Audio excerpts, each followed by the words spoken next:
Fundamental rights ਦੇ ਵਿੱਚ article 18 of the Indian constitution ਕੀ ਕਹਿੰਦਾ ਹੈ? ਹੁਣੇ ਭੁੱਲ ਗਿਆ ਜੀ, ਹੁਣੇ ਯਾਦ ਸੀ। ਐਂਟੀ ਡਿਫੈਕਸ਼ਨ ਲਾਅ ਕੀ ਹੁੰਦਾ ਹੈ? ਕਿ ਸਰ ਦੇਸ਼ ਧਰੋਹੀ ਦਾ ਉਹ ਹੈ ਜੀ। ਕੀ ਦੇਸ਼ ਧਰੋਹੀ ਦਾ ਕੀ? ਧੱਕਾ ਨਾ ਕਰੋ ਵੀਰ ਜੀ, ਧੱਕਾ ਨਾ ਕਰੋ। ਆਰਟੀਕਲ 19 ਕੀ ਇੰਡੀਆ ਦੇ ਕਨਸਟੀਟਿਊਸ਼ਨ ਦਾ? Right sir.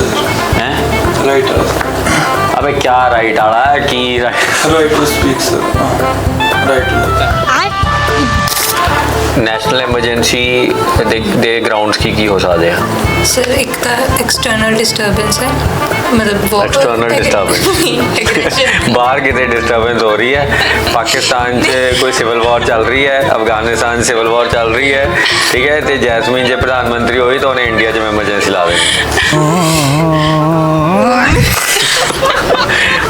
एक्सटर्नल अग्रेशन क्या सी, मैं भी एक्सटर्नल डिस्टर्बेंस हूँ बट केस इंटरनल अग्रेशन दोबारा तो बनाओ बड़ा कट्टा कि मम्मी तो साड़ी सारिਆਂ ਦੀ ਇੱਕੋ ਜਿਹੀ ਹੁੰਦੀਆਂ ਇਹਨਾਂ ਦਾ ਦਿਖਦਾ ਹੀ ਕੁਛ ਨਹੀਂਗਾ, ਅੰਨੀਆਂ ਫਿਰਦੀਆਂ ਨੇ। यूपी ਦਾ ਹਾਈ ਕੋਰਟ ਦੱਸ ਕਿਹੜੇ ਸਟੇਟ ਕਿੱਥੇ ਹੈ?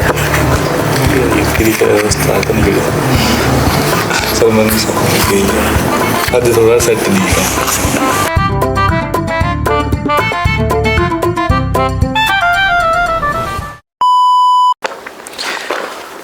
ਕਰਨ ਮੈਨੂੰ ਫੰਡਾਮੈਂਟਲ ਰਾਈਟਸ ਦਾ ਚੈਪਟਰ ਪੜ੍ਹ ਕੇ ਆਇਆ ਨਾ? ਹਾਂਜੀ ਠੀਕ ਹੈ। ਫੰਡਾਮੈਂਟਲ ਰਾਈਟਸ ਦੇ ਵਿੱਚ article 18 of the Indian constitution ਕੀ ਕਹਿੰਦਾ ਹੈ? ਸਰ 18 ਹੁਣੇ ਭੁੱਲ ਗਿਆ ਜੀ, ਹੁਣੇ ਯਾਦ ਸੀ। ਹੁਣੇ ਹੀ ਭੁੱਲਿਆ ਤੂੰ? ਸਰ ਰਿਵੀਜ਼ਨ ਨਹੀਂ ਕੀਤੀ ਨਾ। ਆਰਟੀਕਲ 18 ਚੱਲ ਮੈਂ ਹਿੰਟ ਦੇ ਦਿੰਦਾ ਹੈ, ਐਬੋਲਿਸ਼ਨ ਆਫ ਟਾਈਟਲਸ ਹੈ। ਹਾਂਜੀ ਤੋ ਟਾਈਟਲ ਕੀ ਹੁੰਦੇ ਆ? ਟਾਈਟਲ ਜਿਵੇਂ ਟਾਈਟਲ ਆਪਾਂ ਜਿਵੇਂ ਮਹਾਰਾਜਾ ਅਧਿਰਾਜਾ ਇਹ ਲਾ ਲੈਂਦੇ ਆ। ਜਿਵੇਂ ਉਹ ਆਪਾਂ ਨੂੰ ਮਿਲੇ ਹੁੰਦੇ ਆ ਭਾਰਤ ਭੂਸ਼ਣ, ਉਹ ਹੁਣ ਭਾਰਤ ਭੂਸ਼ਣ ਕੀ ਹੁੰਦਾ ਸਾਰੇ? ਭਾਰਤ ਰਤਨ ਹੁੰਦਾ। ਭਾਰਤ ਭੂਸ਼ਣ ਉਹ ਤਾਂ ਮੰਤਰੀ ਹੈ। ਭਾਰਤ ਭੂਸ਼ਣ ਉਹ ਵੀ ਹਾਰ ਗਿਆ ਹੁਣ। ਭਾਰਤ ਭੂਸ਼ਣ ਆਸ਼ੂ ਲੁਧਿਆਣੇ ਤੋਂ। ਹਾਂਜੀ ਟਾਈਟਲ ਕੀ ਹੈ ਦੱਸ ਕੀ ਯਾਰ? ਟਾਈਟਲ ਅੱਛਾ ਆਰਟੀਕਲ 19 ਦੱਸ ਦੇ। ਸਰ ਉਹ freedom of speech and expression ਕੀ ਮਤਲਬ ਹੈ? ਇਹਨਾਂ ਦੋਨਾਂ ਗੱਲਾਂ 'ਚ ਡਿਫਰੈਂਸ ਕੀ ਹੈ ਸਪੀਚ ਤੇ ਐਕਸਪ੍ਰੈਸ਼ਨ 'ਚ? ਸਪੀਚ ਸਰ ਆਪਾਂ ਸਟੇਟ ਦੇ ਖਿਲਾਫ ਕੁਝ ਵੀ ਬੋਲ ਸਕਦੇ ਹਾਂ ਬਟ ਉਹ ਗਲਤ ਨਾ ਹੋਵੇ ਮਤਲਬ। ਤੇ ਐਕਸਪ੍ਰੈਸ਼ਨ 'ਚ ਕੀ ਡਿਫਰੈਂਸ ਕੀ ਹੈ? एक्सप्रेशन तो सर फेशियल एक्सप्रेशन। अबे साले फेशियल एक्सप्रेशन नहीं, एक्सप्रेशन की ਹੁੰਦਾ ਹੈ? ਐਕਸਪ੍ਰੈਸ ਕਰਨਾ ਮਤਲਬ ਕਿਵੇਂ ਐਕਸਪ੍ਰੈਸ ਕਰਦੇ ਹੋ ਕਿਸੇ ਚੀਜ਼ ਨੂੰ ਤੁਸੀਂ? ਕੀ ਅਲਾਉਡ ਹੈਗਾ ਐਕਸਪ੍ਰੈਸ ਕਰਨਾ ਦੇਸ਼ ਦੇ ਵਿੱਚ ਅੰਡਰ ਆਰਟੀਕਲ 19? ਸਪੀਚ ਤਾਂ ਹੋ ਗਿਆ, ਬੋਲਣਾ ਮੂੰਹ ਚੋਂ ਕੱਢਣੀ ਹੈ ਕੋਈ ਗੱਲ। ਹੋਰ ਕੋਈ ਤਰੀਕੇ ਹੈਗੇ ਆਪਣੇ ਆਪ ਆਪਣੀ ਗੱਲ ਨੂੰ ਜ਼ਾਹਿਰ ਕਰਨ ਦੇ? ਉਹਨੂੰ ਐਕਸਪ੍ਰੈਸ਼ਨ ਕਹਿੰਦੇ। ਹੋਰ ਕੀ ਤਰੀਕੇ ਹੈਗੇ ਆ? इशारे मतलब। अब कोई और मीडियम्स जैसे फिल्में हो गई, लिटरेचर हो गया, पोइमा हो गई, पोइट्री हो गई, डांस हो गया, सब एक्सप्रैशन के फॉर्म्स है ना। ਤੁਸੀਂ ਇਹਨਾਂ ਤਰੀਕਿਆਂ ਨਾਲ ਆਪਣੇ ਆਪ ਨੂੰ ਐਕਸਪ੍ਰੈਸ ਕਰ ਸਕਦੇ ਹੋ। ਇਹ ਆਰਟੀਕਲ 19 ਤੁਹਾਨੂੰ ਗਾਰੰਟੀ ਦਿੰਦਾ। ਫੋਰ ਐਗਜ਼ਾਮਪਲ ਤੁਹਾਡੇ ਦੇਸ਼ 'ਚ ਹੁਣ ਪੰਜਾਬ 95 ਰਿਲੀਜ਼ ਨਹੀਂ ਹੋ ਰਹੀ ਮੂਵੀ, ਤੋ ਇਹਦੇ 'ਤੇ ਕੱਟਸ ਲਗਾ ਰਿਹਾ ਸੈਂਸਰ ਬੋਰਡ ਬਹੁਤ ਜ਼ਿਆਦਾ। ਤੁਹਾਨੂੰ ਲੱਗਦਾ ਕਿ ਇੰਡੀਆ 'ਚ article 19 freedom of speech and expression upheld ਹੋ ਰਿਹਾ ਦਿਲਜੀਤ ਦੋਸਾਂਝ ਦੀ ਫਿਲਮ ਨੂੰ ਬਲੌਕ ਕਰਕੇ? ਸਰ ਹੋ ਵੀ ਰਿਹਾ ਤੇ ਨਹੀਂ ਵੀ ਹੋ ਰਿਹਾ। ਨਹੀਂ ਕਿਉਂ ਨਹੀਂ ਹੋ ਰਿਹਾ? ਕਿਉਂ ਹੋ ਰਿਹਾ ਤੇ ਕਿਉਂ ਨਹੀਂ ਹੋ ਰਿਹਾ ਦੱਸ ਮੈਨੂੰ। ਕਿਉਂਕਿ ਉਹ 'ਚ ਸਟੇਟ ਦੇ ਖਿਲਾਫ ਚੀਜ਼ਾਂ ਦਿਖਾਈਆਂ ਗਈਆਂ ਤਾਂ ਫਿਰ ਉਹ ਤਾਂ ਕਰਕੇ ਕੱਟ ਲਗਾ ਰਿਹਾ। ਇਹ ਕਿਵੇਂ ਪਤਾ? ਇਹ ਕੌਣ ਦੱਸ ਰਿਹਾ? ਇਹ ਦੱਸ ਤਾਂ ਕੋਈ ਨਹੀਂ ਰਹਿ ਸਕਦਾ। ਹੁਣ ਲੇਟੈਸਟ ਜਿਵੇਂ ਸਰਦਾਰ ਦੀ 3 ਜੋ ਮਤਲਬ ਕਹਿ ਰਿਹਾ ਵੀ ਪਾਕਿਸਤਾਨ ਦੀ ਐਕਟਰੈਸ ਹੈ ਇਸ ਕਰਕੇ ਵੀ ਤਾਂ ਫਿਰ ਇੱਥੇ ਆਰਟੀਕਲ 19 ਦੀ ਵਾਇਓਲੇਸ਼ਨ ਹੈਗੀ ਹੈ ਦੇਸ਼ 'ਚ? ਕਿਉਂਕਿ ਸਰ ਉਹ ਐਨੀਮੀ ਸਟੇਟ ਇੱਕ ਤਰ੍ਹਾਂ ਆਪਾਂ ਕਹਿ ਸਕਦੇ ਹਾਂ ਪਾਕਿਸਤਾਨ ਇਸ ਕਰਕੇ ਕਿਉਂਕਿ ਥੋੜੇ ਕਿ ਟਾਈਮ ਪਹਿਲਾਂ ਵਾਰ ਦਾ ਸਰ ਉਹ ਹੋਇਆ। ਨਹੀਂ ਕੀ ਉਹਦੇ ਨਾਲ ਉਸ ਲੇਡੀ ਦੇ ਨਾਲ ਉਸ ਵਿਮਨ ਐਕਟਰੈਸ ਦੇ ਨਾਲ ਸਰਦਾਰ ਜੀ 3 ਦੇ ਵਿੱਚ ਕੀ ਕੋਈ ਰੀਜ਼ਨੇਬਲ ਰਿਸਟ੍ਰਿਕਸ਼ਨ ਅਪਲਾਈ ਹੋ ਰਹੀ ਹੈ ਕੋਈ ਆਪਣੇ ਕਿਸੇ ਦੇਸ਼ ਨਾਲ?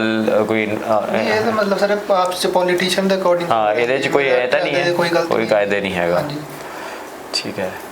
ਤਾਂ ਤੁਹਾਨੂੰ ਕੀ ਲੱਗਦਾ ਹੈ ਕਿ ਜਿਹੜਾ ਆਪਣਾ ਦਿਲਜੀਤ ਦੀ ਪੰਜਾਬ 95 ਨਹੀਂ ਰਿਲੀਜ਼ ਕਰਨ ਦਿੱਤੀ ਜਾ ਰਹੀ, ਇਹ ਆਪਣੇ ਆਰਟੀਕਲ 19 ਦੀ ਵਾਇਓਲੇਸ਼ਨ ਹੈ ਕਿ ਨਹੀਂ ਹੈ? ਇਹ ਸਰ ਅਕੋਰਡਿੰਗ ਟੂ ਗਵਰਨਮੈਂਟ ਤਾਂ ਇਹਨਾਂ ਨੂੰ ਆਈਆਂ ਵੀ ਇਸ ਫਿਲਮ 'ਚ ਗਵਰਨਮੈਂਟ ਦੇ ਖਿਲਾਫ ਚੀਜ਼ਾਂ ਦਿਖਾਈਆਂ ਜਾ ਰਹੀਆਂ, ਸੋ ਇਸ ਕਰਕੇ ਵੀ ਉਹ ਨਹੀਂ ਚਾਹੁੰਦੇ ਵੀ ਇੱਥੇ ਰਿਲੀਜ਼ ਹੋਵੇ। ਤੇ ਬਾਕੀ ਕਿ ਜਸਵੰਤ ਸਿੰਘ ਖਾਲੜਾ ਜੀ ਦੀ ਲਾਈਫ ਜਿਹੜੀ ਹੈਗੀ ਆ, ਉਹ ਇੱਕ ਹਿਊਮਨ ਰਾਈਟ ਐਕਟਿਵਿਸਟ ਸੀਗੇ। ਉਹ ਇਨਸਾਨੀ ਹੱਕਾਂ ਦੇ ਅਧਿਕਾਰਾਂ ਦੀ ਗੱਲਾਂ ਕਰਨੀਆਂ ਸੀ ਉਹਨਾਂ ਨੇ ਤਾਂ ਸਿਰਫ ਇਹੀ ਡਾਕੂਮੈਂਟੇਸ਼ਨਸ ਕੀਤੀਆਂ ਸੀ ਕਿ ਕਿੰਨੇ ਮੁੰਡੇ ਗਾਇਬ ਹੋ ਗਏ ਪੰਜਾਬ 'ਚੋਂ।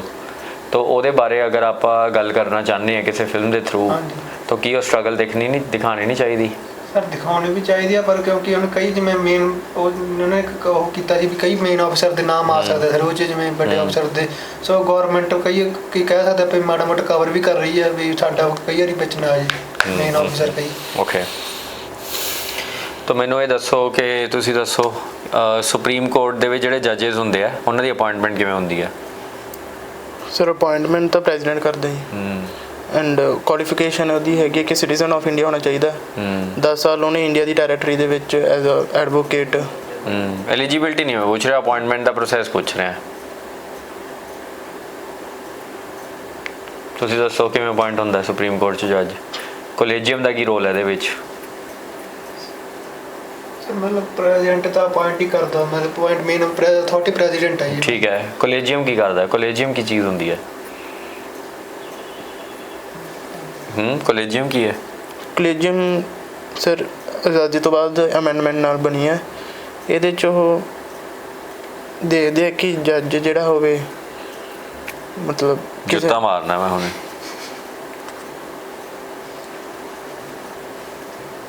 ਅੱਛਾ, ਇਹ ਦੱਸ ਮੈਨੂੰ ਕਿ ਇੱਕ ਕੇਸ ਦਾ ਨਾਮ ਦੱਸਦਾ ਮੈਂ ਤੁਹਾਨੂੰ, ਕੇਸਵਨੰਦ ਭਾਰਤੀ ਕੇਸ। ਤੂੰ ਦੱਸ ਮੈਨੂੰ ਇਸ ਕੇਸ ਦਾ ਕੀ ਇੰਪੋਰਟੈਂਸ ਹੈਗਾ, ਕੀ ਕਹਿੰਦਾ ਇਹ ਕੇਸ?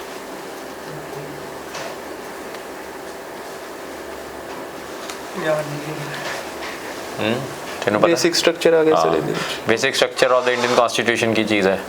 ਕਿ ਇਹ ਬੇਸਿਕ ਸਟਰਕਚਰ ਪਾਰਲੀਮੈਂਟ ਪਹਿਲਾਂ ਕੀ ਕਰਦਾ ਸਰ, ਜਿਹੜੇ ਆਪ ਉਹ ਲਾਅ ਬਣਾਉਂਦਾ ਸੀਗਾ, ਉਹ ਬੇਸਿਕ ਸਟਰਕਚਰ ਨੂੰ ਬਿਨਾਂ ਉਹ ਕਰਕੇ ਨਹੀਂ ਬਣਾਉਂਦਾ। ਬੇਸਿਕ ਸਟਰਕਚਰ ਮਤਲਬ ਕੀ ਹੈ? ਬੇਸਿਕ ਸਟਰਕਚਰ ਸੁਪਰੀਮ ਕੋਰਟ ਹੀ ਦੱਸਦਾ ਕਿ ਇਹ ਚੀਜ਼ ਬੇਸਿਕ ਸਟਰਕਚਰ ਹੈ। ਤੁਸੀਂ ਇਹਦੇ ਤੇ ਐਗਜ਼ਾਮਪਲ ਦਿਓ। ਜਿਵੇਂ ਸਰ ਵੀ ਕਈ ਕੇਸ 'ਚ ਆਪਾਂ ਜਿਵੇਂ ਬੇਸਿਕ ਸਟਰਕਚਰ ਆਫ ਕਨਸਟੀਟਿਊਸ਼ਨ ਪ੍ਰੈਂਬਲ ਹੋ ਗਿਆ, ਆਪਾਂ ਉਹਨੂੰ ਛੇੜ ਨਹੀਂ ਸਕਦੇ ਸਰ। ਠੀਕ ਹੈ, ਤੁਹਾਨੂੰ ਲੱਗਦਾ ਕਿ secularism basic structure of the Indian constitution ਹੈ? ਹਾਂਜੀ, ਮਤਲਬ ਪ੍ਰੈਂਬਲ 'ਚ ਆ ਗਿਆ ਜੀ ਸਰ, ਪ੍ਰੈਂਬਲ ਆਪਾਂ ਕਹਿ ਸਕਦੇ ਹਾਂ ਜੀ। ਜਿਹੜੇ ਸੈਕੂਲਰਿਜ਼ਮ ਕੀ ਹੁੰਦਾ ਹੈ? ਸੈਕੂਲਰਿਜ਼ਮ ਸਰ ਜਿਵੇਂ ਵੀ ਸਟੇਟ ਆਪਣੀ ਮੈਂਬਰ ਅੰਦਰ ਜਿਹੜੀ ਪੋਲੀਟੀਕਲ ਪਾਰਟੀ ਜਾਂ ਬਾਹਰੋਂ ਕੋਈ ਹਮਲੇ ਤੋਂ ਮਤਲਬ ਸੇਫ ਰਹਿਣੀ, ਉਹ ਸੋਵਰੇਨਿਟੀ ਹੁੰਦਾ ਹੈ। ਸੈਕੂਲਰਿਜ਼ਮ ਕੀ ਹੁੰਦਾ ਹੈ? ਕਿ ਸਟੇਟ ਦਾ ਕੋਈ ਰਿਲੀਜਨ ਨਹੀਂ ਹੈ। ਹਾਂਜੀ, ਸਟੇਟ ਦਾ ਕੋਈ ਰਿਲੀਜਨ ਨਹੀਂ ਹੈਗਾ ਤੇ ਹਰੇਕ ਬੰਦੇ ਨੂੰ ਆਪਦੇ ਰਿਲੀਜਨ ਪ੍ਰੈਕਟਿਸ ਕਰਨ ਦਾ ਰਾਈਟ ਹੈਗਾ। ਰਾਈਟ ਹੈਗਾ। ਆਰਟੀਕਲ 32 ਚ ਰੇਟਸ ਹੈਗੀਆਂ ਕੁਛ ਦੀ। ਹਾਂਜੀ 5 ਰੇਟਸ ਹੈ, ਤੂੰ 2 ਹੀ ਰੇਟ ਦੱਸ ਦੇ ਯਾਰ। ਮੈਂਡੇਮਸ ਹੈ ਜੀ ਤੇ ਪ੍ਰੋਹਿਬਿਟਡ। ਕੀ ਮਤਲਬ ਹੈ ਇਹਨਾਂ ਦਾ? ਸਰ ਪ੍ਰੋਹਿਬਿਟਡ ਦਾ ਮਤਲਬ ਉਹਨੂੰ ਕੋਰਟ ਨੂੰ ਸੁਪਰੀਮ ਕੋਰਟ ਦੁਆਰਾ ਹਾਈ ਕੋਰਟ ਇਹ ਕੀਤਾ ਜਾਂਦਾ ਵੀ ਇਹ ਕੰਮ ਇਹ ਕੇਸ ਤੇ ਤੁਸੀਂ ਉਹ ਨਹੀਂ ਕਰਦੇ। ਮੈਂਡੇਮਸ ਦੱਸ। ਮੈਂਡੇਮਸ ਸਰ ਥੋੜਾ ਟਾਈਮ ਲੱਗੂਗਾ। ਕੋਈ ਗੱਲ ਨਹੀਂ, ਬੈਠਾ ਮੈਂ ਇੱਥੇ ਰਾਤ ਤੱਕ ਬੈਠਾ। ਪ੍ਰਿੰਸ ਉਠਾ ਦੀ ਯਾਰ, ਮੈਂ ਜਦੋਂ ਨੂੰ ਸਵਾਲ ਦਾ ਜਵਾਬ ਆ ਗਿਆ ਨਾ ਪਤਾ ਲੱਗੇ ਵੀ ਹਾਂ ਇੱਥੇ ਸੋ ਜਾਂਦੇ ਆਪਾਂ। ਸਰ ਆਰਡਰ ਦੇਣਾ ਲੋਅਰ ਕੋਰਟ ਨੂੰ, ਲੋਅਰ ਕੋਰਟ ਨੂੰ ਆਰਡਰ ਦੇਣਾ ਕਿ ਹਾਇਰ ਕੋਰਟ 'ਚ ਸੈਂਡ ਕਰ ਦਿਓ। ਕੀ ਬੋਲੀ ਜਾਂਦਾ ਯਾਰ? ਮੈਨੂੰ ਪਤਾ ਤੇਰੇ ਮੂੰਹ 'ਚੋਂ ਆਵਾਜ਼ ਜਿਹੜੀ ਨਿਕਲ ਰਹੀ ਉਹ ਕੀ ਕਹਿ ਰਹੀ ਹੈ? ਕੀ ਕਹਿ ਰਹੀ ਹੈ? ਆਰਡਰ ਵਾਲਾ ਤਾਂ ਵੀ ਉਹ ਪ੍ਰੋਹਿਬਿਟਡ 'ਚ ਆ ਗਿਆ। ਮੈਂਡੇਮਸ ਕੀ ਹੈ? ਮੈਂਡੇਮਸ ਨਹੀਂ ਪਤਾ ਜੀ। ਕਿਉਂ ਵਾਰੰਟ ਹੋ? ਕਿਉਂ ਵਾਰੰਟ ਪਤਾ, ਉਹ ਦੱਸ ਦੇ। ਇਹ ਸਰ ਕੁਐਸਚਨ ਉਹਨਾਂ ਨੂੰ ਪੁੱਛਣਾ ਕਿ ਤੁਹਾਡੀ ਅਥਾਰਟੀ ਕੀ ਹੈ, ਕੀ ਮਤਲਬ ਇਹਦਾ? ਇਹਦਾ ਮਤਲਬ ਹੈ ਕਿ ਜੇ ਉਹ ਅਥਾਰਟੀ ਤੋਂ ਵੱਧ ਕੰਮ ਕਰ ਰਹੇ ਆ ਤਾਂ ਉਹਨਾਂ ਨੂੰ ਉਹ ਲਾ ਸਕਦੇ ਜੀ ਰਿਟ, ਸੁਪਰੀਮ ਕੋਰਟ ਕਰ ਦਿੰਦੇ। ਠੀਕ ਹੈ, ਲਾਸਟ ਕੁਐਸਚਨ ਹੈ ਤੁਹਾਨੂੰ। Schedule 11 of the Indian constitution ਜਿਹੜਾ ਹੈ ਉਹ ਕੀ ਕਹਿੰਦਾ ਹੈ? ਸ਼ਡਿਊਲ 8 ਕੀ ਕਹਿੰਦਾ? Official language. ਸ਼ਡਿਊਲ 8 ਚ ਆਫੀਸ਼ੀਅਲ ਲੈਂਗੁਏजेस ਹੈ? ਕਿੰਨੀਆਂ ਆਫੀਸ਼ੀਅਲ ਲੈਂਗੁਏजेस ਹੈ ਦੇਸ਼ 'ਚ? ਆਫੀਸ਼ੀਅਲ ਪਹਿਲਾਂ ਤਾਂ ਸਰ ਮਤਲਬ 14 ਹੁਣ 22 ਹੈ ਪ੍ਰੈਜ਼ੈਂਟ। 22 ਹੈ, ਠੀਕ ਹੈ। ਕੀ ਮਤਲਬ ਹੈ ਆਫੀਸ਼ੀਅਲ ਲੈਂਗੁਏਜ ਤੇ ਨੈਸ਼ਨਲ ਲੈਂਗੁਏਜ ਕੀ ਫਰਕ ਹੈ? ਨੈਸ਼ਨਲ ਲੈਂਗੁਏਜ ਤਾਂ ਮਤਲਬ ਸਰ ਜਿਵੇਂ ਆਪਾਂ ਕਹਿ ਨਹੀਂ ਸਕਦੇ, ਜਿਵੇਂ ਆਪਣੇ ਸਟੇਟ 'ਚ ਕਈ ਲੈਂਗੁਏਜ ਬੋਲੀਆਂ ਜਾਂਦੀਆਂ ਜੀ, ਕੋਈ ਆਪਾਂ ਇੱਕ ਪਾਰਟਿਕੂਲਰ ਉਹ ਨਹੀਂ ਕਹਿ ਸਕਦੇ ਵੀ ਇੱਕ ਆਹ ਲੈਂਗੁਏਜ ਨੈਸ਼ਨਲ ਹੋਊਗੀ। ਤੇ ਜਿਵੇਂ ਬਾਕੀ ਇੱਕ ਹਿੰਦੀ ਆ ਆਪਣੀ ਹਾਂ ਤੇ ਉਹ ਕਈ ਜਿਵੇਂ ਇਹ ਹੈ ਵੀ ਡਿਬੇਟ 'ਚ ਆਈ ਵੀ ਕਈ ਲੋਕ ਕਹਿ ਰਹੇ ਵੀ ਬਸ ਸਾਡੀ ਲੈਂਗੁਏਜ ਵੀ ਮਿਨੋਰਟੀ 'ਚ ਇਹਨੂੰ ਕਿਉਂ ਨਹੀਂ ਤੇ ਉਹ ਕੀਤਾ ਜੀ ਮਤਲਬ ਦੇਸ਼ 'ਚ ਕੋਈ ਨੈਸ਼ਨਲ ਲੈਂਗੁਏਜ ਹੈ ਹੋਣੀ ਚਾਹੀਦੀ ਹੈ। ਨਹੀਂ ਜੀ ਕਿਉਂਕਿ ਡਿਵਰਸਿਟੀ ਸਟੇਟ ਹੈ ਨਾ ਸੋ ਕਈ ਲੈਂਗੁਏਜ ਵੀ ਫਿਰ ਉਹ ਦੂਜਿਆਂ ਤੇ ਅਸਰ ਹਾਂਜੀ ਪੈਂਦਾ। ਦੂਜੇ ਫਿਰ ਉਹ ਪ੍ਰੋਟੈਸਟ ਕਰ ਸਕਦੇ ਜੀ। ਹਾਂਜੀ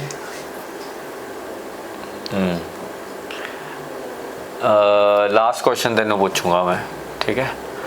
ਐਂਟੀ ਡਿਫੈਕਸ਼ਨ ਲਾਅ ਕੀ ਹੁੰਦਾ?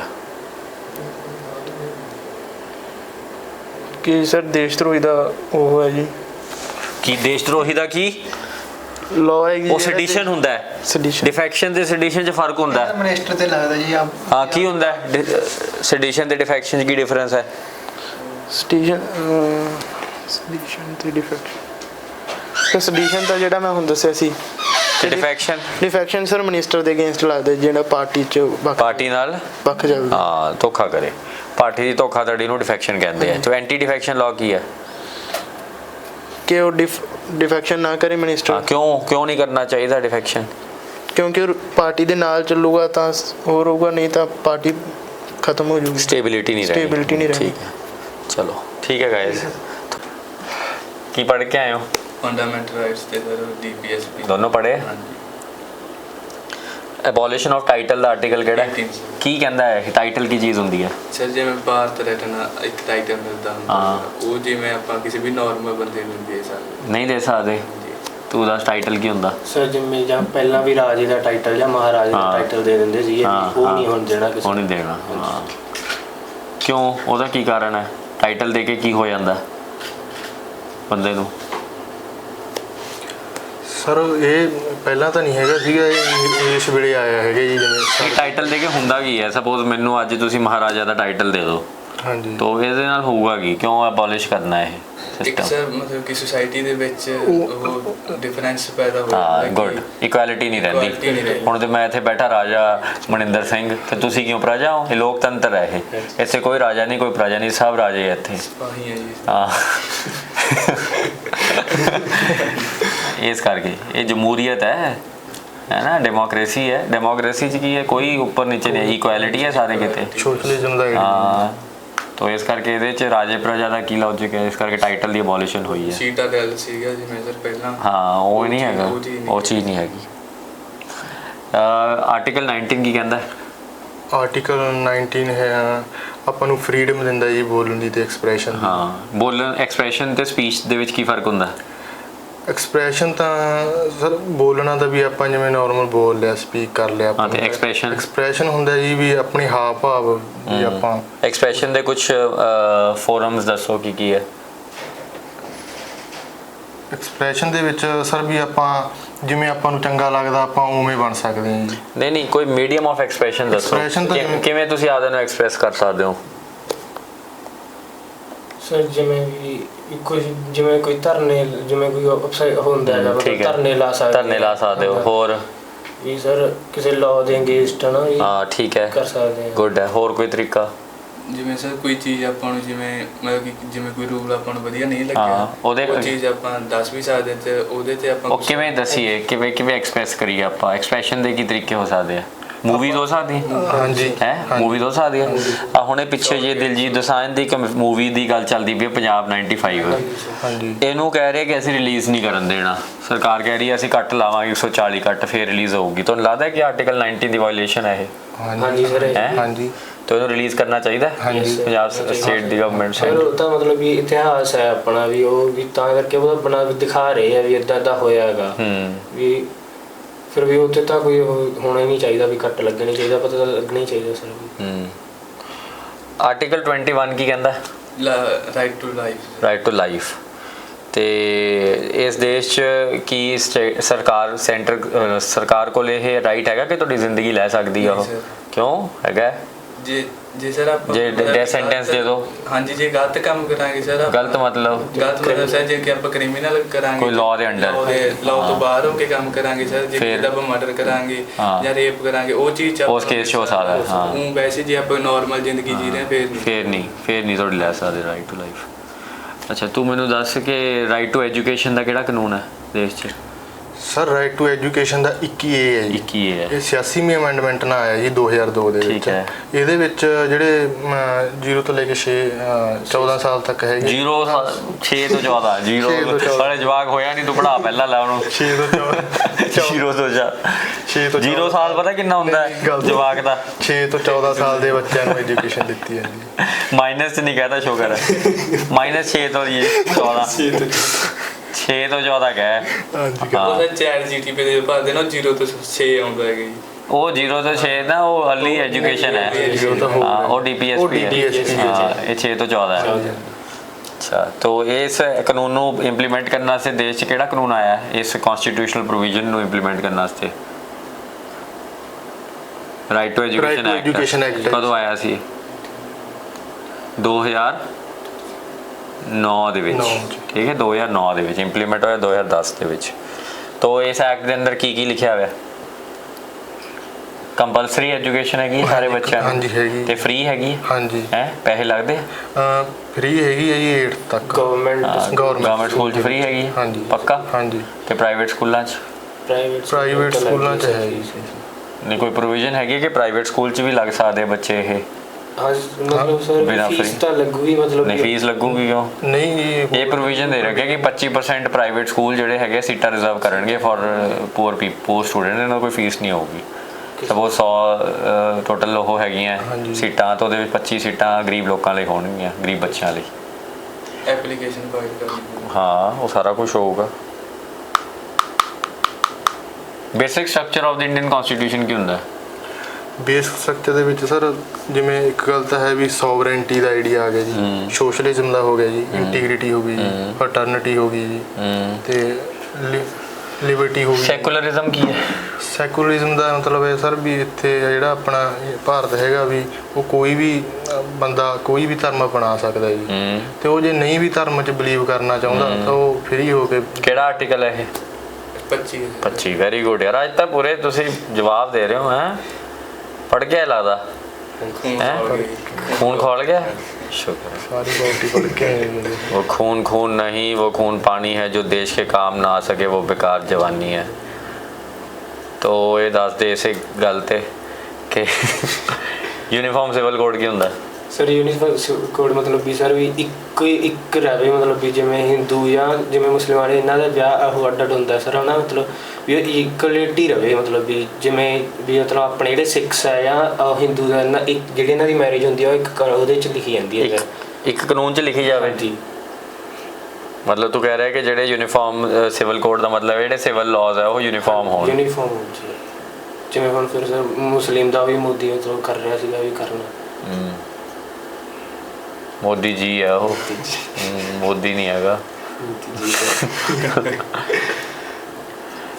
तू मैनू दस फंडामेंटल ड्यूटीज दस दे 2-3 ਇੱਕ ਤਾਂ ਹੈਗਾ ਜੀ ਆਪਾਂ ਆਪਣੇ ਰਾਸ਼ਟਰੀ ਝੰਡੇ ਦਾ ਸਤਿਕਾਰ ਕਰਨਾ ਜੀ ਠੀਕ ਹੈ ਰਾਸ਼ਟਰੀ ਗੀਤ ਦਾ 2 ਹੋ ਗਏ ਤੇ ਆਪਾਂ এনवायरमेंट ਨੂੰ ਪ੍ਰੋਟੈਕਟ ਕਰਵਾਉਣਾ ਤੂੰ ਦੱਸ ਕੋਈ फंडामेंटल ड्यूटी मतलब सर कॉन्स्टिट्यूशन ਨੂੰ सर प्रोटेक्ट करना है अबे वो कोई फंडामेंटल ड्यूटी नहीं है हां फिर सर मतलब सर भी क्वालिटी रखनी है सर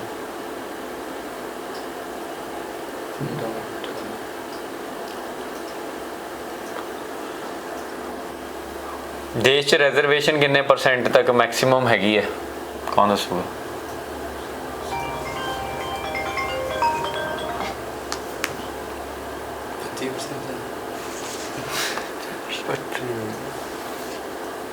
मैंने दस रहे पूछ रहे 25% 25% है ਇਹਦੀ ਅੱਖਾਂ ਕੀ ਕਹਿੰਦੀਆਂ ਕੀ ਮੈਂ ਸਹੀ ਬੋਲ ਲਿਆ ਬੋਲ ਸਰ ਸਾਡੇ ਪਾ ਕੇ ਆਏ ਕੁੜਤੇ 12.5% ਹੀ 12% ਇੰਨੇ ਆਏ ਨੇ ਨੰਬਰ ਨਹੀਂ ਨੰਬਰ ਤਾਂ ਜ਼ਿਆਦਾ ਨੇ ਤੇ ਫਿਰ ਇਹ 12.5% ਕਿੱਥੋਂ ਆਇਆ ਸ਼ਬਦ ਇਹ ਤਾਂ ਮੈਂ ਕਰਾਇਆ ਵੀ ਨਹੀਂ ਐਸਸੀ ਕਮਿਊਨਿਟੀ ਨੂੰ ਕਿੰਨੀ ਰਿਜ਼ਰਵੇਸ਼ਨ ਹੈ ਐਸਟੀ ਨੂੰ ਕਿੰਨੀ ਹੈ ओबीसी ਨੂੰ ਕਿੰਨੀ ਹੈ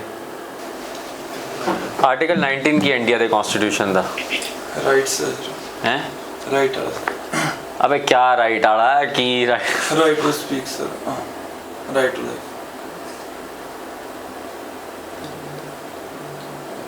एक मिनट यार, वो बोल रहे हैं ना, तू ना बोल, तेरी बारी आऊगी ना। आर्टिकल 19 की है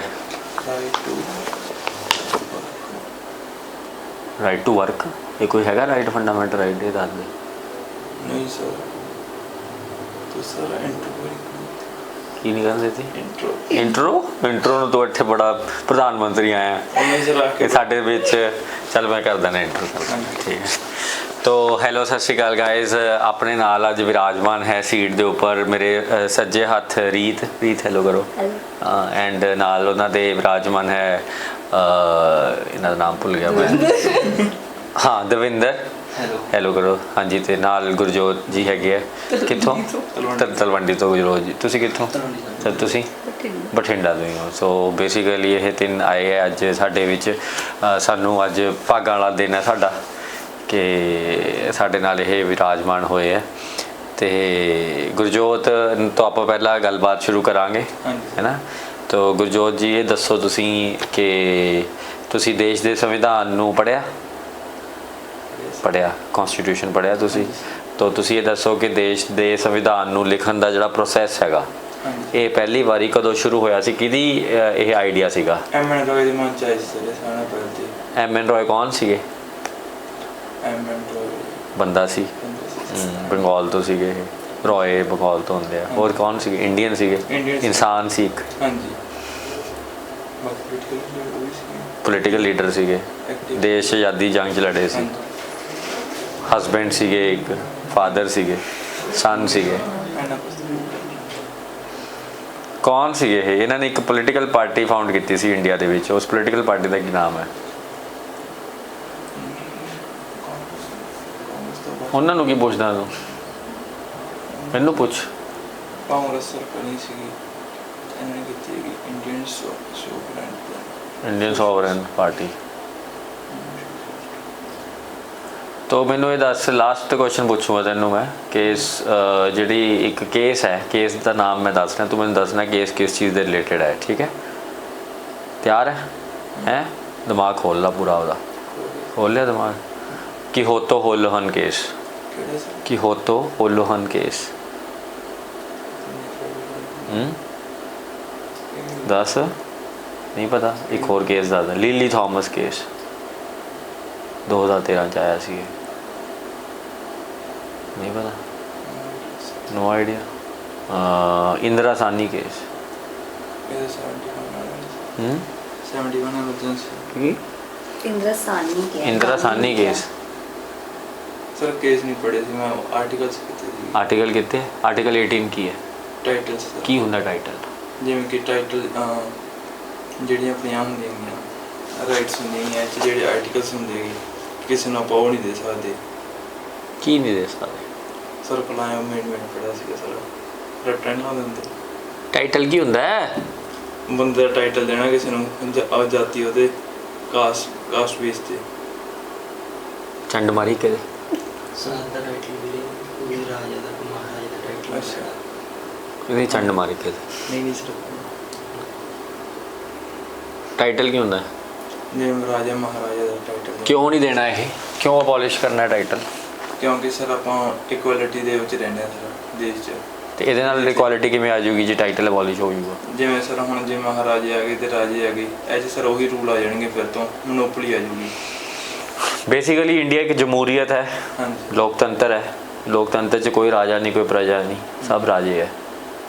ਰਾਜਿਆਂ ਲੋਕਾਂ ਦੀ ਪ੍ਰਜਾ ਹੈ, ਪ੍ਰਜਾ ਦੀ ਸਰਕਾਰਾਂ ਹੈ। ਤਾਂ ਉੱਥੇ ਟਾਈਟਲਾਂ ਦਾ ਕੀ ਲੈਣਾ ਦੇਣਾ?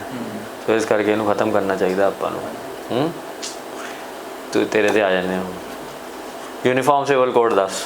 ਇਹ ਸਰ ਯੂਨੀਫਾਰਮ ਸਿਵਲ ਕੋਡ ਹੈ ਸਾਰਿਆਂ ਨੇ ਆਰਟੀਕਲ ਡੀਪੀਐਸਪੀ ਸਰ ਤੋਂ ਪਹਿਲਾਂ ਹੀ ਆਰਟੀਕਲ 44 ਹੈ ਸਰ ਇਹਦਾ। ਇਹ ਜੀ ਸਾਰਿਆਂ ਨੂੰ ਇਕੁਅਲ ਦਿੱਤੇ ਹੋਏ ਰਾਈਟਸ ਵੀ, ਕਿਸੇ ਧਰਮ ਨੂੰ ਕੋਈ ਸਪੈਸ਼ਲ ਨਹੀਂ। ਸਾਰਿਆਂ ਨੇ ਜੇ ਕੋਈ ਰਾਈਟ ਬਣੋ ਸਾਰਿਆਂ ਨੇ ਇਕੁਅਲ ਹੋਣਾ, ਯੂਨੀਫਾਰਮ ਹੈ ਸਾਰਿਆਂ ਨੇ। ਕਿਉਂਕਿ ਆਪਾਂ ਇਕੁਐਲਿਟੀ ਦਾ ਬਿਲੀਵ ਕਰਦੇ ਹਾਂ, ਇੰਡੀਅਨ ਨੇਸ਼ਨ ਹੈ ਜਿਹੜਾ ਯੂਨੀਫਾਰਮ ਸਿਵਲ ਕੋਡ ਹੈ ਸਾਰਾ, ਇੱਕੋ ਲਾਅ ਬਣੋ ਸਾਰਾ। ਉਹ ਬਸ ਇੱਕ ਗੱਲ ਨੂੰ ਬਾਰ-ਬਾਰ ਕਰੀ ਜਾਂਦਾ। ਤੂੰ ਇਹ ਦੱਸ ਕਿ ਇੰਡੀਆ 'ਚ ਯੂਨੀਫਾਰਮ ਸਿਵਲ ਕੋਡ ਹੈ ਕਿ ਨਹੀਂ? ਸਰ ਇਹ ਬਣਿਆ ਨਹੀਂ ਹੋਇਆ, ਵੀ ਦਿੱਤਾ ਹੋਇਆ ਵੈਲਫੇਅਰ ਸਟੇਟ ਲਈ ਬਣਾਉਣ ਵਾਸਤੇ। ਜੇ ਕੱਲ੍ਹ ਨੂੰ ਸਟੇਟ ਨੇ ਬਣਾਉਣਾ ਤਾਂ ਬਣਾ ਸਕਦੀ ਹੈ। ਕੋਈ ਸਟੇਟ ਹੈਗੀ ਹੈ ਇੰਡੀਆ 'ਚ ਜਿਹਨੇ ਯੂਨੀਫਾਰਮ ਸਿਵਲ ਕੋਡ ਪਿੱਛੇ ਜੇ ਲਾਗੂ ਕੀਤਾ ਹੈ?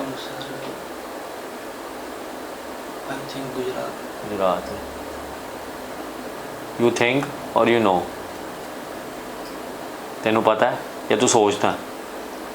ਗੈਸ ਪੱਕਾ ਨਹੀਂ ਪਤਾ ਵੀ ਕਿਹੜੀ ਜਗ੍ਹਾ। ਉੱਤਰਾਖੰਡ ਦਾ ਨਾਮ ਸੁਣਿਆ? ਹਾਂਜੀ ਉਹਨੇ ਦਿੱਤੀ ਹੈ?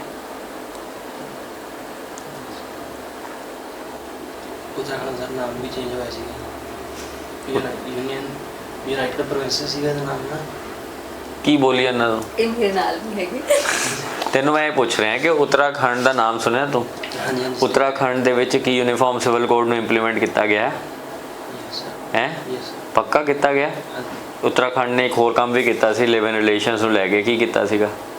ਉਹਦੇ ਸਰ ਵੀ ਰਾਈਟਸ ਦਿੱਤੇ ਸੀਗੇ ਵੀ ਤੁਸੀਂ ਵਿਆਹ ਤੋਂ ਪਹਿਲਾਂ ਲਿਵ ਇਨ ਰਿਲੇਸ਼ਨ 'ਚ ਆਇਆ ਸੀ, ਇਲੀਗਲ ਕਰਤਾ ਸੀਗਾ ਵੀ ਇਲੀਗਲ ਨਹੀਂ ਹੈਗਾ ਜੀ।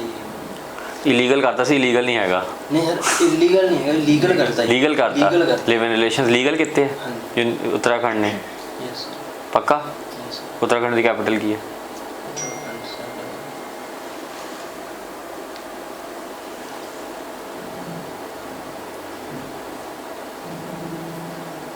ਹਿੰਟ ਦੇਵਾਂ? ਸਰ ਯਾਦ ਸੀਗੀ ਮੇਰੀ। ਹਾਂ ਕੋਈ ਨਾ, ਦੱਸ ਦੇਣਾ। ਵੇਟ ਕਰ ਲੈਣਾ, ਆਪਾਂ ਵੇਟ ਕਰ ਲੈਂਦੇ ਹਾਂ। ਸ਼ਾਮ ਤੱਕ ਆਰਾਮ ਬੈਠੇ ਹਾਂ। ਨਹੀਂ ਸਰ ਮੈਨੂੰ ਜਗਾ ਦਿਓ ਜਦੋਂ ਇਹਦੇ ਯਾਦ ਆ ਗਿਆ ਨਾ, ਮੈਂ ਸੌਣ ਲੱਗਿਆ। ਠੀਕ ਹੈ?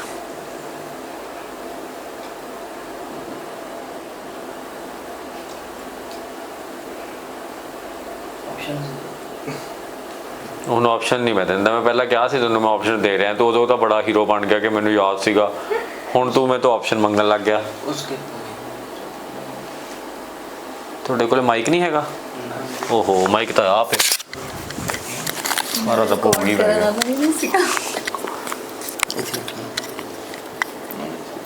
ਸਕੂਲ ਦਾ ਨਾਮ ਵੀ ਰਿਲੇਟਡ ਆਪਣੇ ਨੇੜੇ ਤੇੜੇ ਹੋ ਸਕੂਲ।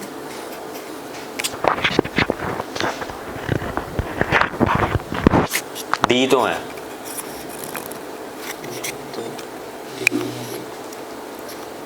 ਦੇਹਰਾਦੂਨ। ਹਾਂ ਸ਼ੁਕਰ ਹੈ ਭਾਈ ਬੋਲਿਆ। ਮੈਂ ਕ੍ਰੀਏਟ ਕਰ ਰਿਹਾ ਮੂਵੀ। ਅੱਛਾ ਇਹ ਦੱਸ ਮੈਨੂੰ, ਦੇਸ਼ ਦੇ ਵਿੱਚ ਇੱਕ ਸ਼ਡਿਊਲ ਹੈਗਾ, ਸ਼ਡਿਊਲ 9, ਕੀ ਹੈ ਉਹਦੇ 'ਚ? ऑफिशियल लैंग्वेज है सर। ऑफिशियल लैंग्वेज है अपने 22 ऑफिशियल लैंग्वेज ने ਉਹਦੇ ਰਿਲੇਟਡ ਹੈ। ਉਹਦੇ ਰਿਲੇਟਡ ਵੀ ਫਿਰ ਆਫਿਸ ਦੇ ਵਿੱਚ ਕੀ ਕੰਮ ਹੋਊਗਾ ਉਹਦੇ ਲੈਂਗੁਏਜ ਦਿੱਤੀਆਂ ਹੋਈਆਂ। 9 ਸ਼ਡਿਊਲ 'ਚ ਲਿਖਿਆ ਹੋਇਆ। ਤੇ 8ਵੇਂ ਸ਼ਡਿਊਲ 'ਚ ਕੀ ਲਿਖਿਆ? ਉਹ 8ਵੇਂ 'ਚ ਅਫੀਸ਼ੀਅਲ ਲੈਂਗੁਏਜ, 9ਵੇਂ 'ਚ ਲੈਂਡ ਉਹਦੇ 'ਚ ਸੀਗਾ ਜੀ। ਉਹ ਟੀਅਰਸ ਆਫ ਫੋਲਡ ਪੀਐਮ ਬਣਾਇਆ ਹੋਣਾ ਉਹਦੇ 'ਚ ਲਿਖਿਆ ਸਾਡਾ ਇਹ। ਅਫੀਸ਼ੀਅਲ ਲੈਂਗੁਏਜ 8th 'ਚ 9th 'ਚ ਲੈਂਡ। ਗੁੱਡ। ਤੇ 10 ਸ਼ਡਿਊਲ 'ਚ? 10th sir anti defection law ਹੈ। Anti defection? Anti defection law. Independent member ਤੇ ਐਂਟੀ ਡਿਫੈਕਸ਼ਨ ਲਾਅ ਕਦੋਂ ਲੱਗਦਾ? ਸਰ ਜਦੋਂ ਉਹ 6 ਮਹੀਨੇ ਦੇ ਵਿੱਚ ਕੋਈ ਜੁਆਇਨ ਕਰ ਲੈਂਦੇ ਆ ਜੀ, ਕਿਉਂਕਿ ਉਹ ਇੰਡੀਪੈਂਡੈਂਟ ਹੁੰਦੇ ਆ। 6 ਮਹੀਨੇ ਵਿੱਚ ਕੋਈ ਪਾਰਟੀ ਜੁਆਇਨ ਕਰ ਲੈਂਦੇ ਆ। ਤੇ 6 ਮਹੀਨੇ ਤੋਂ ਬਾਅਦ ਅਗਰ ਕਰਦੇ ਤਾਂ ਲੱਗੂਗਾ? ਨਹੀਂ ਲੱਗਦਾ ਸਰ। ਪੱਕਾ? ਹਾਂਜੀ 6 ਮਹੀਨੇ ਦੇ ਵਿੱਚ ਜੇ ਕੋਈ ਜੁਆਇਨ ਕਰਦਾ ਫੇਰ ਲੱਗੂਗਾ। लिली थॉमस केस किस चीज़ से रिलेटेड है? अपना लैंड रिफॉर्म्स नो केस नहीं है। ਐਂਡ ਜਿਹੜਾ ਆਰਪੀ ਐਕਟ ਹੈ ਨਾ 1951, ਉਹਦੇ ਵਿੱਚ ਇਹ ਦੇ ਰੱਖਿਆ ਕਿ ਅਗਰ ਤੁਹਾਨੂੰ ਸਜ਼ਾ ਹੁੰਦੀ ਹੈ ਨਾ 2 ਸਾਲ ਜਾਂ 2 ਸਾਲ ਤੋਂ ਵੱਧ ਵਾਲੇ ਕਿਸੇ ਕਾਨੂੰਨ ਦੇ ਵਿੱਚ, ਤਾਂ ਤੁਹਾਨੂੰ 6 ਮਹੀਨੇ 6 ਸਾਲ ਮਤਲਬ ਤੁਸੀਂ ਹੋਰ ਐਕਸਟਰਾ ਲਗਾਉਂਦੇ ਹੋ, ਫਿਰ ਜਾ ਕੇ ਤੁਸੀਂ ਇਲੈਕਸ਼ਨ 'ਚ ਖੜੇ ਹੋ ਸਕਦੇ ਹੋ। ਸੋ ਇਹ ਦੇ ਰੱਖਿਆ। ਫੋਰ ਐਗਜ਼ਾਮਪਲ ਲੈਟਸ ਸੇ ਕਿ ਤੁਸੀਂ, ਤੁਹਾਨੂੰ ਲੋਅਰ ਕੋਰਟ ਨੇ, ਕੌਣ ਹੈ, ਤੁਹਾਨੂੰ ਲੋਅਰ ਕੋਰਟ ਨੇ ਕਨਵਿਕਟ ਕਰ ਲਿਆ, ਠੀਕ ਹੈ ਬੇਟਾ? ਸਪੋਜ਼ ਕਰੋ ਕਿ ਬਠਿੰਡਾ ਕੋਰਟ ਨੇ ਕਨਵਿਕਟ ਕਰ ਲਿਆ ਤੁਹਾਨੂੰ। ਕਨਵਿਕਸ਼ਨ ਇੰਪੋਰਟੈਂਟ ਹੈ। ਐਂਡ ਉਹ ਕਨਵਿਕਸ਼ਨ 2 ਇਅਰਸ ਤੋਂ ਜਾਂ 2 ਇਅਰਸ ਤੋਂ ਜ਼ਿਆਦਾ ਹੋਗੀ, ਤਾਂ ਤੁਸੀਂ ਪਹਿਲਾਂ ਤਾਂ ਆਪਦੀ ਸਜ਼ਾ ਕੱਟੋਗੇ 2 ਸਾਲ। ਉਸ ਤੋਂ ਬਾਅਦ ਸਜ਼ਾ ਕੱਟਣ ਤੋਂ ਬਾਅਦ 6 ਸਾਲ ਹੋਰ ਤੁਸੀਂ ਇਲੈਕਸ਼ਨ 'ਚ ਖੜੇ ਨਹੀਂ ਹੋ ਸਕਦੇ, ਠੀਕ ਹੈ? ਸੋ ਟੋਟਲ ਪੀਰੀਅਡ ਕਿੰਨੀ ਦੇਰ ਨਹੀਂ ਰਹਿ ਸਕਦੇ ਤੁਸੀਂ? 8 ਸਾਲ ਹੋ ਗਿਆ ਜਾਂ ਜ਼ਿਆਦਾ ਵੀ ਹੋ ਸਕਦਾ ਹੈ। ਸਪੋਜ਼ ਤੁਸੀਂ 4 ਸਾਲ ਦੀ ਤੁਹਾਨੂੰ ਸਜ਼ਾ ਮਿਲੀ, ਤਾਂ ਤੁਸੀਂ 6 ਸਾਲ ਹੋਰ 10 ਸਾਲ ਤੁਸੀਂ ਇਲੈਕਸ਼ਨ 'ਚ ਪਾਰਟਿਸਿਪੇਟ ਨਹੀਂ ਕਰ ਪਾਓਗੇ। ਹੁਣ ਇਹਦੇ ਵਿੱਚ ਇੱਕ ਪ੍ਰੋਵੀਜ਼ਨ ਹੁੰਦਾ ਸੀਗਾ ਕਿ ਤੁਸੀਂ ਹਾਇਰ ਕੋਰਟ ਜਾ ਸਕਦੇ ਹੋ, ਐਂਡ ਹਾਇਰ ਕੋਰਟ ਜਾ ਕੇ ਆਪਦੀ ਲੋਅਰ ਕੋਰਟ 'ਤੇ ਜਿਹੜੀ ਤੁਹਾਡੀ ਕਨਵਿਕਸ਼ਨ ਹੋਈ ਹੈ ਉਹਦੀ ਸਟੇ ਲੈ ਲਓ। ਸਟੇ ਦਾ ਮਤਲਬ ਹੈ ਕਿ ਹਾਈ ਕੋਰਟ ਨੇ ਕਹਿਤਾ ਕਿ ਹਾਲੇ ਅਸੀਂ ਐਗਜ਼ਾਮਿਨ ਕਰ ਰਹੇ ਹਾਂ ਐਂਡ ਵੈਦਰ ਇਹ ਚੀਜ਼ ਹੋਈ ਹੈ ਕਿ ਨਹੀਂ। ਜਿੰਨੀ ਦੇਰ ਸਟੇ ਹੈਗੀ ਸੀਗੀ ਉਨੀ ਦੇਰ ਤੁਸੀਂ ਇਲੈਕਸ਼ਨ 'ਚ ਪਾਰਟਿਸਿਪੇਟ ਕਰ ਸਕਦੇ ਸੀਗੇ। ਪ੍ਰੋਵੀਜ਼ਨ ਦੇ ਰੱਖੀ ਸੀਗੀ ਆਰਪੀ ਐਕਟ 'ਚ ਕਿ ਜਦੋਂ ਹਾਈ ਕੋਰਟ ਦੇ ਵਿੱਚ ਹਲੇ ਚੱਲ ਰਿਹਾ ਕੇਸ, ਤੋ ਉਸ ਕੇਸ ਦੇ ਵਿੱਚ ਬੰਦੇ ਕੋਲ ਇਹ ਰਾਈਟ ਹੈਗਾ ਕਿ ਉਹ ਲੜ ਸਕਦਾ ਇਲੈਕਸ਼ਨਸ ਨੂੰ। ਤੋ ਲਿਲੀ ਥਾਮਸ ਕੇਸ ਦੇ ਵਿੱਚ ਇਸ ਚੀਜ਼ ਨੂੰ ਚੱਕਿਆ ਗਿਆ ਕਿ ਗਲਤ ਹੈ, ਬਿਕੋਜ਼ ਅਗਰ ਇੱਕ ਕੋਰਟ ਨੇ ਤੁਹਾਨੂੰ ਮਤਲਬ ਗੁਨੇਗਾਰ ਮੰਨ ਹੀ ਲਿਆ ਤਾਂ ਤੁਸੀਂ ਤੁਹਾਡੇ ਕੋਲ ਰਾਈਟ ਨਹੀਂ ਹੋਣੀ ਚਾਹੀਦੀ ਇਲੈਕਸ਼ਨਸ 'ਚ ਲੜਨ ਦੀ, ਕਿਉਂਕਿ ਫਿਰ ਉਹ ਕ੍ਰਿਮੀਨਲਾਈਜੇਸ਼ਨ ਆਫ ਪੋਲਿਟਿਕਸ ਹੁੰਦਾ ਹੈ, ਸਮਝ ਰਹੇ ਹੋ। ਤੋ ਲਿਲੀ ਥਾਮਸ ਕੇਸ ਦੇ ਵਿੱਚ ਇਹ ਜਿਹੜੀ ਪ੍ਰੋਵੀਜ਼ਨ ਸੀ ਉਹਨੂੰ ਖਤਮ ਕਰ ਦਿੱਤਾ ਗਿਆ ਕਿ ਅਗਰ ਕੋਈ ਵੀ ਛੋਟਾ ਕੋਰਟ ਵੀ ਤੁਹਾਨੂੰ ਸਜ਼ਾ ਦੇ ਦਿੰਦਾ ਐਂਡ ਤੁਸੀਂ ਹਾਈ ਕੋਰਟ ਚਲੇ ਜਾਂਦੇ ਹੋ ਐਂਡ ਹਾਈ ਕੋਰਟ ਸਟੇ ਵੀ ਦੇ ਦਿੰਦਾ, ਫਿਰ ਵੀ ਤੁਸੀਂ ਜਿਹੜਾ ਹੈ ਨਹੀਂ ਕਰ ਸਕਦੇ। ਇਹ ਕਿਉਂਕਿ ਬਹੁਤ ਬੜਾ ਇੰਪੋਰਟੈਂਟ ਹੈ ਕਿ ਤੁਹਾਨੂੰ ਜਦੋਂ ਲੋਅਰ ਕੋਰਟ ਨੇ ਦੇ ਹੀ ਦਿੱਤਾ, ਹੁਣ ਤੁਸੀਂ ਯਾਰ ਦੇਖੋ ਐਟ ਦੀ ਐਂਡ ਹੈ ਨਾ ਆਪਣੇ ਦੇਸ਼ ਦੀ ਜੋ ਡੈਮੋਕ੍ਰੇਸੀ ਹੈ ਉਹਦੇ ਵਿੱਚ ਕ੍ਰਿਮੀਨਲ ਐਲੀਮੈਂਟਸ ਹੀ ਆ ਗਏ ਤਾਂ ਫਿਰ ਕੀ ਫਾਇਦਾ ਹੋਇਆ। ਇੱਕ ਕੋਰਟ ਨੇ ਪ੍ਰੂਵ ਕਰ ਹੀ ਦਿੱਤਾ ਨਾ, ਠੀਕ ਹੈ ਹਾਈ ਕੋਰਟ ਕਰ ਦੂਗਾ, ਠੀਕ ਹੈ, ਜੇ ਨਹੀਂ ਕਰੂਗਾ ਤਾਂ ਵੀ ਠੀਕ ਹੈ, ਫਿਰ ਤੁਸੀਂ ਲੜ ਲਿਓ। ਜੇ ਹਾਈ ਕੋਰਟ ਸਟੇ ਹੈ, ਹਾਲੇ ਹਾਈ ਕੋਰਟ ਨੇ ਨੈਗੇਟਿਵ ਤਾਂ ਨਹੀਂ ਕਿਹਾ ਨਾ ਪੋਜ਼ਿਟਿਵ ਕਿਹਾ, ਹਾਲੇ ਤਾਂ ਹਾਈ ਕੋਰਟ ਕਹਿ ਰਿਹਾ ਸੀ ਐਗਜ਼ਾਮਿਨ ਕਰ ਰਹੇ ਹਾਂ, ਸਟੇ ਦੇ ਵਿੱਚ ਵੀ ਕੋਈ ਇਲੈਕਸ਼ਨ 'ਚ ਆਉਣਾ।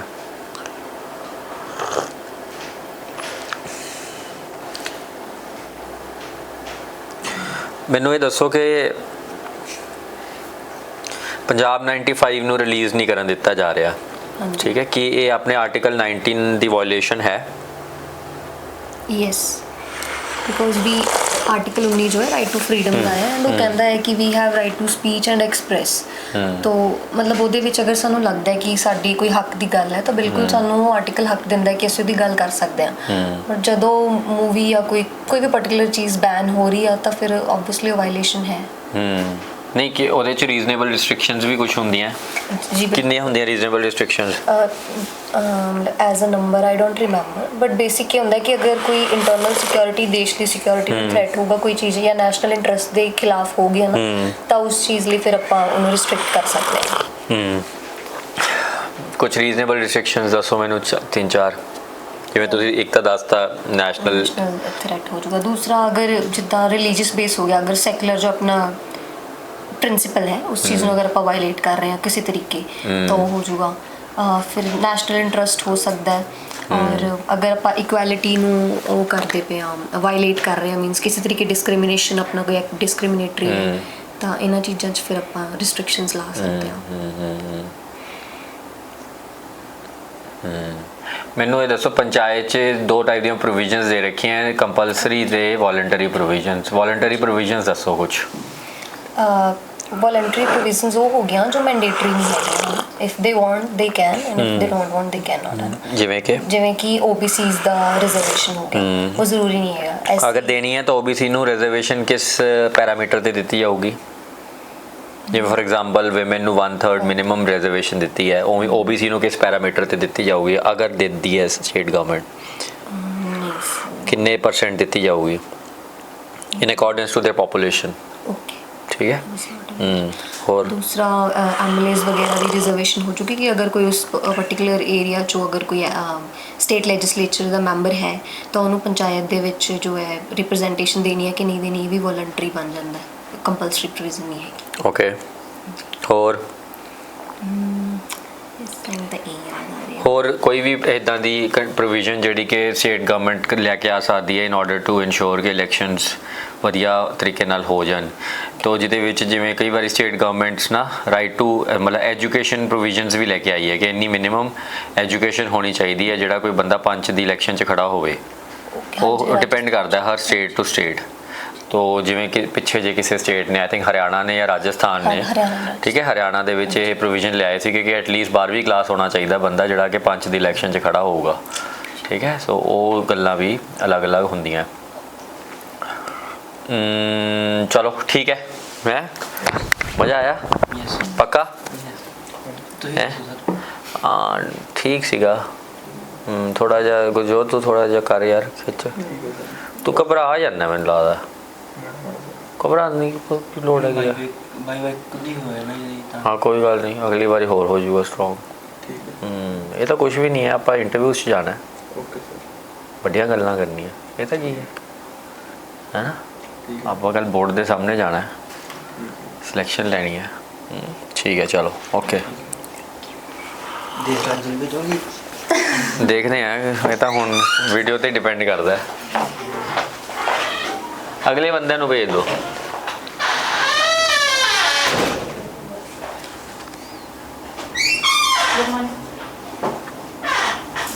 कितने बंदे आ रहे हैं? बैठो, आ जा कल, आ जा प्रीत।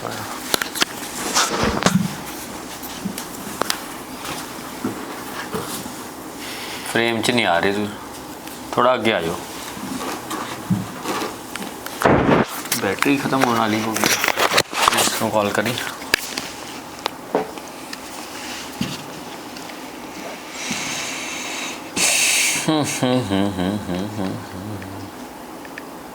किन्ने कुछ होर हैगे?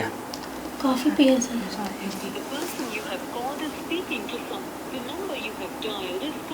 काफ़ी किन्ने का?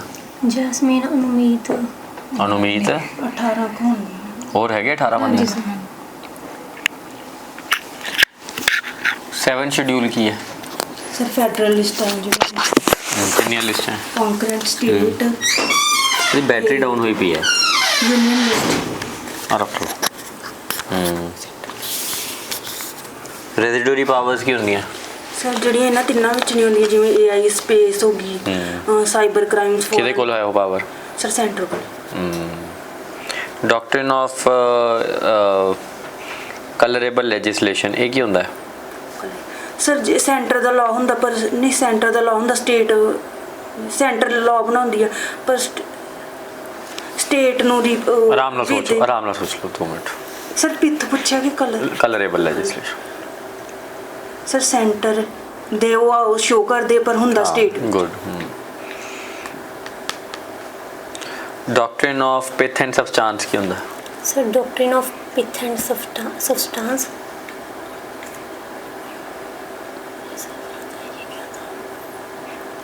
शेड्यूल 9 की है?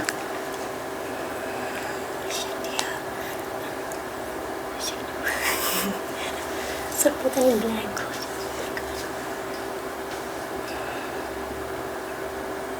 शेड्यूल 4 की है?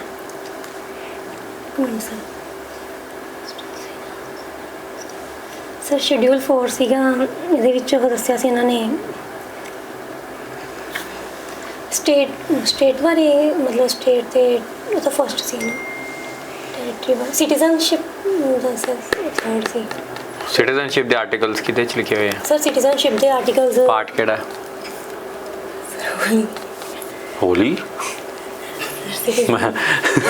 ਹੋਲੀ मतलब होली मतलब मैं मतलब होली चलना है? होली मतलब स्लो बोलना। सिटीजनशिप दे आर्टिकल्स की है ये है कल्पना जी। सर सिटीजनशिप ਦਾ ਜਿਹੜਾ ਆਰਟੀਕਲ ਹੈ ਉਹ 4 ਆਰਟੀਕਲ 4 ਹੈ ਆਰਟੀਕਲ 4 ਹੈ ਹਾਂਜੀ ਸਰ ਤੇ ਇਹਦੇ ਵਿੱਚ पक्का? ਹਾਂਜੀ ਸਰ ਪੱਕਾ ਆਰਟੀਕਲ 4 ਹੈ ਤੇ ਆਰਟੀਕਲ 5 ਕੀ ਹੈ? नहीं सर आर्टिकल 5 है सिटीजनशिप। ਤੇ ਆਰਟੀਕਲ 4 ਕੀ ਹੈ? आर्टिकल ਜਿਹੜਾ 4 ਹੈਗਾ ਗਾ ਇੱਕ minute sir state constituent assembly ਦੇ ਵਿੱਚ ਕਿੰਨੇ ਬੰਦੇ ਸੀਗੇ ओरिजिनल? ਸਰ 489 ਪਾਣੀ ਸਰ ओरिजिनली 289 ਜਿਹੜੇ ਹੈਗੇ ਸੀ ਇਲੈਕਟਡ ਕੀਤੇ ਗਏ ਸੀ ਨੋਮੀਨੇਟਡ ਸੀ ਤੇ 389 ਕੀ ਸੀਗਾ? 389 ਸੀ ਇਲੈਕਟਡ ਕੀਤੇ ਗਏ ਸੀ 389 ਤੁਸੀਂ ਦੱਸੋ 389 ਹੀ ਸੀ ਤੇ ਫਾਈਨਲੀ ਕਿੰਨੇ ਰਹਿ ਗਏ? 289 289 ਤਾਂ ਸਰ ਮੈਨੂੰ ਲੱਗਦਾ ਨੋਮੀਨੇਟ ਹੋਏ ਸੀਗੇ ਤੇ 389 ਸੀ ਉਹ ਇਲੈਕਟਡ ਕੀਤੇ ਗਏ ਸੀ। ਟੋਟਲ ਕਿੰਨੇ ਬਣ ਗਏ ਫਿਰ? 450 389 ਤੇ 289 450 ਹੁੰਦੇ? ਨਹੀਂ 389 ਤੇ ਕਿੰਨੇ ਸਰ 2 ਤੂੰ ਆਪ ਦੱਸ, ਤੂੰ ਆਪ ਹੀ ਕਹਿ 289 ਨੋਮੀਨੇਟਡ 389 ਇਲੈਕਟਡ ਟੋਟਲ ਕਿੰਨੇ ਬਣ ਗਏ? 389 ਤੇ 289 289 18 16 7 ਤੇ 5 6 600 600 ਬੰਦਾ ਸੀ ਮਤਲਬ ਕਨਸਟੀਟਿਊਐਂਟ ਅਸੈਂਬਲੀ ਚ? ਨਹੀਂ ਸਰ ਮੈਂ ਖੁਦ ਹੀ ਉਲਝ ਰਹੀ ਛਿੱਤਰ ਮਾਰਨੇ ਆ ਮਿਕਸ ਕਿਉਂ ਹੁੰਦਾ? ਸਾਰੇ ਹੋ ਗਏ ਮਿਕਸ ਇਸ ਕਰਕੇ ਹੁੰਦਾ ਕਿਉਂਕਿ ਤੁਸੀਂ ਕਲੀਅਰਲੀ ਨਹੀਂ ਪੜ੍ਹਦੇ। ਸਰ ਪਿਛਲੀ ਵਾਰ ਵੀ ਜਦੋਂ ਮੈਂ ਆਈ ਸੀ ਨਾ ਸਰ ਮਤਲਬ ਜਦੋਂ ਬੱਸ 'ਚ ਗਈ ਹੈ ਨਾ ਉਹੀ ਕੁਐਸਚਨ ਸੋਚੇ ਤਾਂ ਸਰ ਸਾਰੇ ਆਉਂਦੇ ਸੀ। ਚੱਲ ਤੂੰ ਮੈਨੂੰ ਦੱਸ ਕਿਹੜਾ ਟੌਪਿਕ ਤੋਂ ਪੜ੍ਹ ਕੇ ਆਈ ਚੱਜ ਨਾਲ? ਸਰ ਕਨਸਟੀਟਿਊਸ਼ਨਸ ਵਾਲਾ ਤੇ ਆਰਟੀਕਲਸ ਵਾਲਾ ਤੇ ਜਿਹੜੇ ਕੇਸਿਸ ਹੋਏ ਸੀ ਜਿਵੇਂ ਪੁੱਤੂਸਵਾਮੀ ਕੇਸ ਹੋ ਗਿਆ ਜਾਂ ਫਿਰ ਆਹ ਹੋ ਗਿਆ ਕੇਸ਼ਵਨੰਦ ਭਾਰਤੀ ਕੇਸ। 10 ਕੇਸ਼ਵਨੰਦ ਭਾਰਤੀ ਕੇਸ ਦਾ ਸਰ ਕੇਸ਼ਵਨੰਦ ਭਾਰਤੀ ਕੇਸ ਸਰ ਮਿਨੇਰਵਾ ਕੇਸ਼ਵਨੰਦ ਭਾਰਤੀ ਕੇਸ 'ਚ ਸਰ ਉਹ ਜਿਹੜੀ ਪ੍ਰਾਈਵੇਟ ਮੈਂ ਫਿਰ ਕਨਫਿਊਜ਼ ਹੋ ਰਹੀ ਹਾਂ ਸਰ ਮੈਂ ਪੁੱਤੂਸਵਾਮੀ ਕੇਸ ਤਾਂ ਸਰ ਕੇਸ਼ਵਨੰਦ ਭਾਰਤੀ ਕੇਸ ਦਾ ਹੋ ਗਿਆ ਹੁਣ ਤੇਰਾ ਬਸ ਰਿਲੈਕਸ ਹੋ ਕੇ ਕਰਨਾ ਜਾਂ ਤੂੰ ਇੰਨੀ ਕੀ ਇੱਥੇ ਕਿਹੜਾ ਨੋਬਲ ਪ੍ਰਾਈਜ਼ ਮਿਲ ਰਿਹਾ। ਠੀਕ ਹੈ ਰਿਲੈਕਸ ਹੋ ਸੋਚ ਪਹਿਲਾਂ सोच के एंड समझ के आंसर करो बेटा सोचो चीज़ां नू थॉट दो क्लैरिटी ऑफ थॉट नहीं हैगी सोच नहीं रहे दिमाग नहीं लगा रहे भेजा यूज़ करो अपना ठीक है कुछ भी बोली जाने हो जो भी थोड़े मूँह च आ रहा है तुहानू पता लग रहा थोड़े मूँह चों की बाहर आ रहा है नहीं सर ਕੇਸ਼ਵਨੰਦ ਭਾਰਤੀ ਕੇਸ 1973 ਚ ਆਇਆ ਸੀ। ਉਹ ਕਹਿੰਦਾ ਕਿ ਪਾਰਲੀਮੈਂਟ ਜਿਹੜਾ ਹੈਗਾ ਅਮੈਂਡ ਕਰ ਸਕਦਾ ਕਨਸਟੀਟਿਊਸ਼ਨ ਨੂੰ ਬਟ ਕੀ ਹੈ ਬੇਸਿਕ ਡਾਕਟਰਾਈਨ ਨੂੰ ਵਾਇਲੇਟ ਨਹੀਂ ਕਰ ਸਕਦਾ ਜੋ ਵੀ ਜਿਵੇਂ ਐਗਜ਼ਾਮਪਲ ਕੋਈ ਬੇਸਿਕ ਡਾਕਟਰਾਈਨ ਕਿਹੜਾ ਜਿਵੇਂ ਪ੍ਰੀਐਮਬਲ ਚ ਹੈਗਾ ਸੋਵਰਨ ਸੋਸ਼ਲਿਸਟ ਸੈਕੂਲਰ। ਸੈਕੂਲਰਿਜ਼ਮ ਕੀ ਹੁੰਦਾ ਹੈ? ਸੈਕੂਲਰਿਜ਼ਮ ਹੁੰਦਾ ਹੈ ਕਿ ਸਟੇਟ ਦਾ ਆਪ ਦਾ ਕੋਈ ਰਿਲੀਜਨ ਨਹੀਂ ਹੋਊਗਾ ਹੋਰ ਬਟ ਜਿਹੜੇ ਮਤਲਬ ਲੋਕ ਹੈਗੇ ਆ ਉਹ ਆਪਦਾ ਅਲੱਗ-ਅਲੱਗ ਰਿਲੀਜਨ ਰੱਖ ਸਕਦੇ ਆ। ਕਿਹੜੇ ਆਰਟੀਕਲਸ ਹੈ ਇੰਡੀਆ ਦੇ ਕਨਸਟੀਟਿਊਸ਼ਨ ਦੇ ਜਿਹੜੇ ਸੈਕੂਲਰਿਜ਼ਮ ਨੂੰ ਸਰਟੀਫਿਕੇਸ਼ਨਸ ਦਿੰਦੇ ਆ? 25 ਤੋਂ 28 28 ਆਰਟੀਕਲ ਕੀ ਕਹਿੰਦਾ ਹੈ? 28 ਆਰਟੀਕਲ ਕਹਿੰਦਾ ਕਿ ਆਪਾਂ ਆਪਦੇ ਮਰਜ਼ੀ ਦੇ ਰਿਲੀਜੀਅਸ ਇੰਸਟੀਟਿਊਸ਼ਨਸ ਜਿਹੜੇ ਐਸਟੈਬਲਿਸ਼ ਕਰ ਸਕਦੇ ਉਹਨਾਂ 'ਚ ਜਾ ਸਕਦੇ ਆ। ਪੇਪਰ ਲੈਜਿਸਲੇਸ਼ਨਸ ਕੀ ਹੁੰਦੀਆਂ? ਪੇਪਰ ਲੈਜਿਸਲੇਸ਼ਨਸ ਔਰ doctrine of essential religious practices ਕੀ ਹੈ? ਸਰ ਜਿਹੜਾ ਮਤਲਬ ਰਿਲੀਜਨ 'ਚ ਲਿਖਿਆ ਜਿਵੇਂ ਬੁਰਕਾ ਹੈਗਾ ਉਹ ਜੇ ਮਤਲਬ ਉਹ 'ਚ ਕੋਰ ਆਫ ਰਿਲੀਜਨਸ ਪ੍ਰੈਜ਼ੈਂਟ ਹੈਗਾ ਤਾਂ ਮਤਲਬ ਉਹ ਚੀਜ਼ ਨਹੀਂ ਹੋਗੀ। ਜਿਵੇਂ ਹੁਣ ਉਹ ਸੀਗਾ ਟ੍ਰਿਪਲ ਤਲਾਕ ਉਹਨੂੰ ਅਬੋਲਿਸ਼ ਕਰਤਾ ਸੀ ਕਿਉਂਕਿ ਉਹ ਐਸੈਂਸ਼ੀਅਲ ਪ੍ਰੈਕਟਿਸ ਨਹੀਂ ਸੀ ਰਿਲੀਜਨ ਦੀ ਉਹ ਕੁਰਾਨ 'ਚ ਮੈਂਸ਼ਨ। ਨਵੀਂ ਆਲ ਇੰਡੀਆ ਸਰਵਿਸ ਕ੍ਰੀਏਟ ਕਰਨੀ ਹੈ ਤਾਂ ਉਹਦੇ ਲਈ ਲੋਕ ਸਭਾ ਕੋਲ ਪਾਵਰ ਹੈ ਕਿ ਰਾਜ ਸਭਾ ਕੋਲ ਹੈ? ਸਰ ਰਾਜ ਸਭਾ। ਕੀ ਪਾਵਰ ਹੈ? ਸਰ ਉਹ ਰੈਜ਼ੋਲੂਸ਼ਨ ਪਾਸ ਕਰਦੇ ਕਿੰਨੀ ਮੈਜੋਰਿਟੀ ਨਾਲ? ਸਰ 2/3। ਚਲੋ ਠੀਕ ਹੈ ਗਾਇਸ ਗੁੱਡ। ਜੈਸਮੀਨ ਤੋਂ ਆਪਾਂ ਸ਼ੁਰੂ ਕਰਦੇ ਹਾਂ। ਜੈਸਮੀਨ ਕੀ ਪੜ੍ਹ ਕੇ ਆਏ ਹੋ? ਕਨਸਟੀਟਿਊਸ਼ਨ ਸਾਰਾ ਪੜ੍ਹ ਕੇ ਆਏ ਹੋ ਜਾਂ ਕੁਝ ਪਾਰਟ ਪੜ੍ਹ ਕੇ ਆਏ ਹੋ? ਕੁਝ ਨਹੀਂ ਲੋਕਲ ਗਵਰਨਮੈਂਟਸ ਨੂੰ ਛੱਡ ਕੇ ਬਾਕੀ ਸਭ ਕਿਉਂਕਿ ਉਹ ਤੁਸੀਂ ਸਰ ਤੋਂ ਪੜ੍ਹਨਾ। ਮੇਰੇ ਤੇ ਪੂਰੀ ਐ ਨਜ਼ਰ ਰਹਿੰਦੀ ਇਹਨਾਂ ਦੀ ਇਹ ਪੜ੍ਹਾ ਦੇ ਤੂੰ ਆ ਰਹਿ ਗਿਆ ਆ ਇੱਕ ਲਾਈਨ ਰਹਿ ਗਈ। ਅੱਜ ਮੈਂ ਤੁਹਾਡੇ ਤੇ ਨਜ਼ਰ ਰੱਖੀ ਹੋਈ ਹੈ ਠੀਕ ਹੈ। ਮੈਨੂੰ ਇਹ ਦੱਸ ਕਿ ਇੱਕ ਕੇਸ ਹੈ ਲਿਲੀ ਥਾਮਸ ਕੇਸ। ਇਹ ਕੇਸ ਕੀ ਹੈ?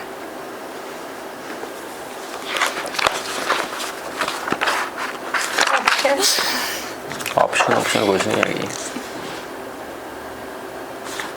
ਨੋਟ ਸੀਗਾ ਸਰ ਇਹ ਕਰੰਟ ਅਫੇਅਰਸ ਚ ਸੀ। ਅੱਛਾ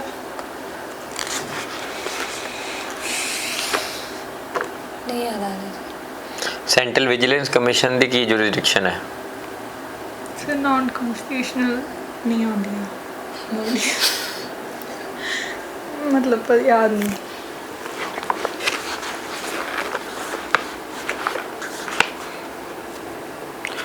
ਨੈਸ਼ਨਲ ਐਮਰਜੈਂਸੀ ਦੇ ਗਰਾਊਂਡਸ ਕੀ ਹੋ ਸਕਦੇ ਆ?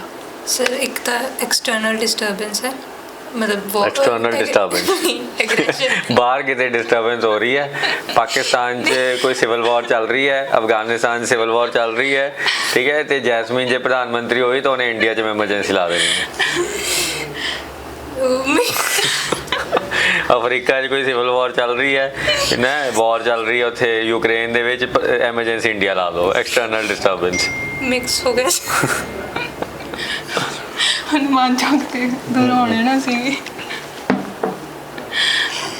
बोलो एक्सटर्नल एग्रेशन। हाँ एक्सटर्नल एग्रेशन बोलो। जिवें वॉर टाइम ये सारा कुछ हो गया ते इंटरनल एग्रेशन पहला डिस्टर्बेंस दा केस सीगा पर वो हुण कट करके एग्रेशन है वायलेंस। उन्हें कुछ कहता तू पहला गलत बोली, उन्हें तेरे गलत दे सर्टिफाई करता कि तू क्या हाँ ठीक है दोनों आपस में समझौता करके गलत पे स्टैंप ला के खुश हो गए हाँ ठीक है। तू कहता ना भैने बस अम्बेडकर भी फेल है तेरे सामने तो आर्म्ड रिबेलियन तो सही है सर। हाँ आर्म्ड रिबेलियन बोलना, इंटरनल डिस्टर्बेंस बोलिए नहीं। इंटरनल डिस्टर्बेंस कुछ नहीं हैगा, पहला ਹੁੰਦਾ ਸੀਗਾ, ਹੁਣ ਆਰਮਡ ਰਿਬੈਲੀਅਨ ਹੋ ਗਿਆ। एक्सटर्नल अग्रैशन क्या सी, मैं भी एक्सटर्नल डिस्टर्बेंस ਨੂੰ ਕੱਟ ਕੇ इंटरनल अग्रैशन ਦੁਬਾਰਾ ਤੋਂ ਬਣਾਓ ਇਹਨੂੰ ਬੜਾ ਕੱਟੋ। ਕੰਟੈਂਟ ਹੋ ਗਿਆ ਨਵਾਂ ਕ੍ਰੀਏਟ। ਇਦਾਂ ਦੀਆਂ ਚੀਜ਼ਾਂ ਚਾਹੀਦੀਆਂ ਤੁਹਾਨੂੰ, ਦੁਬਾਰਾ ਬਣਾਓ। ਇਸ ਤੋਂ ਬਾਹਰ ਜਾ। ਨਹੀਂ ਬਾਹਰ ਨਹੀਂ ਜਾਣਾ। ਆਪਣੇ ਹੁੰਦਾ ਕੱਲੇ ਠੀਕ ਹੁੰਦੇ ਵਿਜੀਲੈਂਸ ਵਾਲਾ ਮੈਨੂੰ ਸੋਹਣਾ ਜਿਹਾ ਕੁਐਸਚਨ ਪੁੱਛੋਗੇ ਨਾ, ਵਧੀਆ ਹੈ ਜਿਹੜਾ ਆਉਂਦਾ ਹੋਵੇ। ਪਰ ਪੰਜਾਬ 95 ਇੱਕ ਮੂਵੀ ਆ ਰਹੀ ਹੈ ਦਿਲਜੀਤ ਦੋਸਾਂਝ ਦੀ। ਇਹਦੇ ਤੇ 2-3 ਗੱਲਾਂ ਹੈਗੀਆਂ ਜਿਹੜੀਆਂ ਆਪਾਂ ਡਿਸਕਸ ਕਰ ਲੈਂਦੇ ਹਾਂ। ਇੱਕ ਤਾਂ ਨੰਬਰ 1 ਇਹਨੂੰ ਇੱਕ ਬੋਰਡ ਜਿਹੜਾ ਹੈ ਉਹ ਕਹਿ ਰਿਹਾ ਕਿ ਅਸੀਂ ਕੱਟ ਕਰਨਾ ਹੈ, ਠੀਕ ਹੈ। ਉਹ ਬੋਰਡ ਦਾ ਕੀ ਨਾਮ ਹੈ? Censor board. ਉਹਦਾ ਲੀਗਲ ਨੇਮ ਕੀ ਹੈ? Central board of film certification, CBFC। ਕਿਹੜੇ ਐਕਟ ਦੇ ਵਿੱਚ ਐਸਟੈਬਲਿਸ਼ ਹੋਇਆ ਸੀ ਉਹ?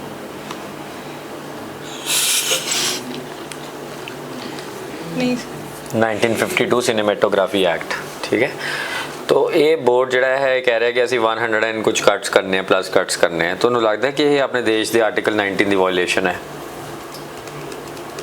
ਸਰ ਹਾਂਜੀ ਹੈ। ਕਿਉਂ ਸਰ? ਕਿਉਂਕਿ ਆਪਾਂ ਤਾਂ ਉਹਦੇ ਵਿੱਚ ਹਿਸਟਰੀ ਦਿਖਾ ਰਹੇ ਹਾਂ ਕਿ ਵੀ ਤਾਂ ਚਲ ਮਤਲਬ ਵੀ ਇੰਨੇ ਕੱਟਸ ਤਾਂ ਬਿਲਕੁਲ ਵੀ ਨਹੀਂ, ਕਿਉਂਕਿ ਫਿਰ ਉਹ ਤਾਂ ਉਹਦਾ ਜਿਹੜਾ ਬੇਸਿਕ ਜਿਹੜਾ ਜਿਵੇਂ ਕਨਸਟੀਟਿਊਸ਼ਨ ਦਾ ਆਪਾਂ ਕਹਿੰਦੇ ਬੇਸਿਕ ਸਟਰਕਚਰ ਹਿਲ ਜੂਗਾ, ਉਵੇਂ ਉਹ ਫਿਲਮ ਦੇ ਜਿਹੜੇ ਬੇਸਿਕ ਜਿਹੜੀਆਂ ਚੀਜ਼ਾਂ ਨੇ ਜਿਹੜੀਆਂ ਦਿਖਾਉਣੀਆਂ ਜ਼ਰੂਰੀ ਉਹੀ ਖਤਮ ਹੋ ਜਾਣਗੀਆਂ ਉਸ ਕੱਟਸ ਨਾਲ। ਕੁਝ ਕੱਟਸ ਚਲੋ ਹੋ ਸਕਦੇ ਆ ਵੀ ਆਪਾਂ ਨੂੰ ਕੀ ਹੈ ਉਸ ਮੂਵੀ ਦੇ ਵਿੱਚ ਕੀ ਦਿਖਾਇਆ ਜਾ ਰਿਹਾ? SYL ਦਾ ਇਸ਼ੂ ਹੈਗਾ ਜਿਹਦੇ ਵਿੱਚ ਜਸਵੰਤ ਸਿੰਘ ਖਾਲੜਾ ਜੀ ਨੇ ਮਤਲਬ ਵੀ ਅਪੋਜ਼ ਕੀਤਾ ਸੀਗਾ ਉਹਨੂੰ ਕਿ ਵੀ ਉਹ ਜਿਹੜੇ ਉਹ ਕਰਵਾ ਰਹੇ ਸੀਗੇ ਆਪਣਾ SYL ਨਹੀਂ ਕੀ ਹੈ ਉਸ ਮੂਵੀ 'ਚ?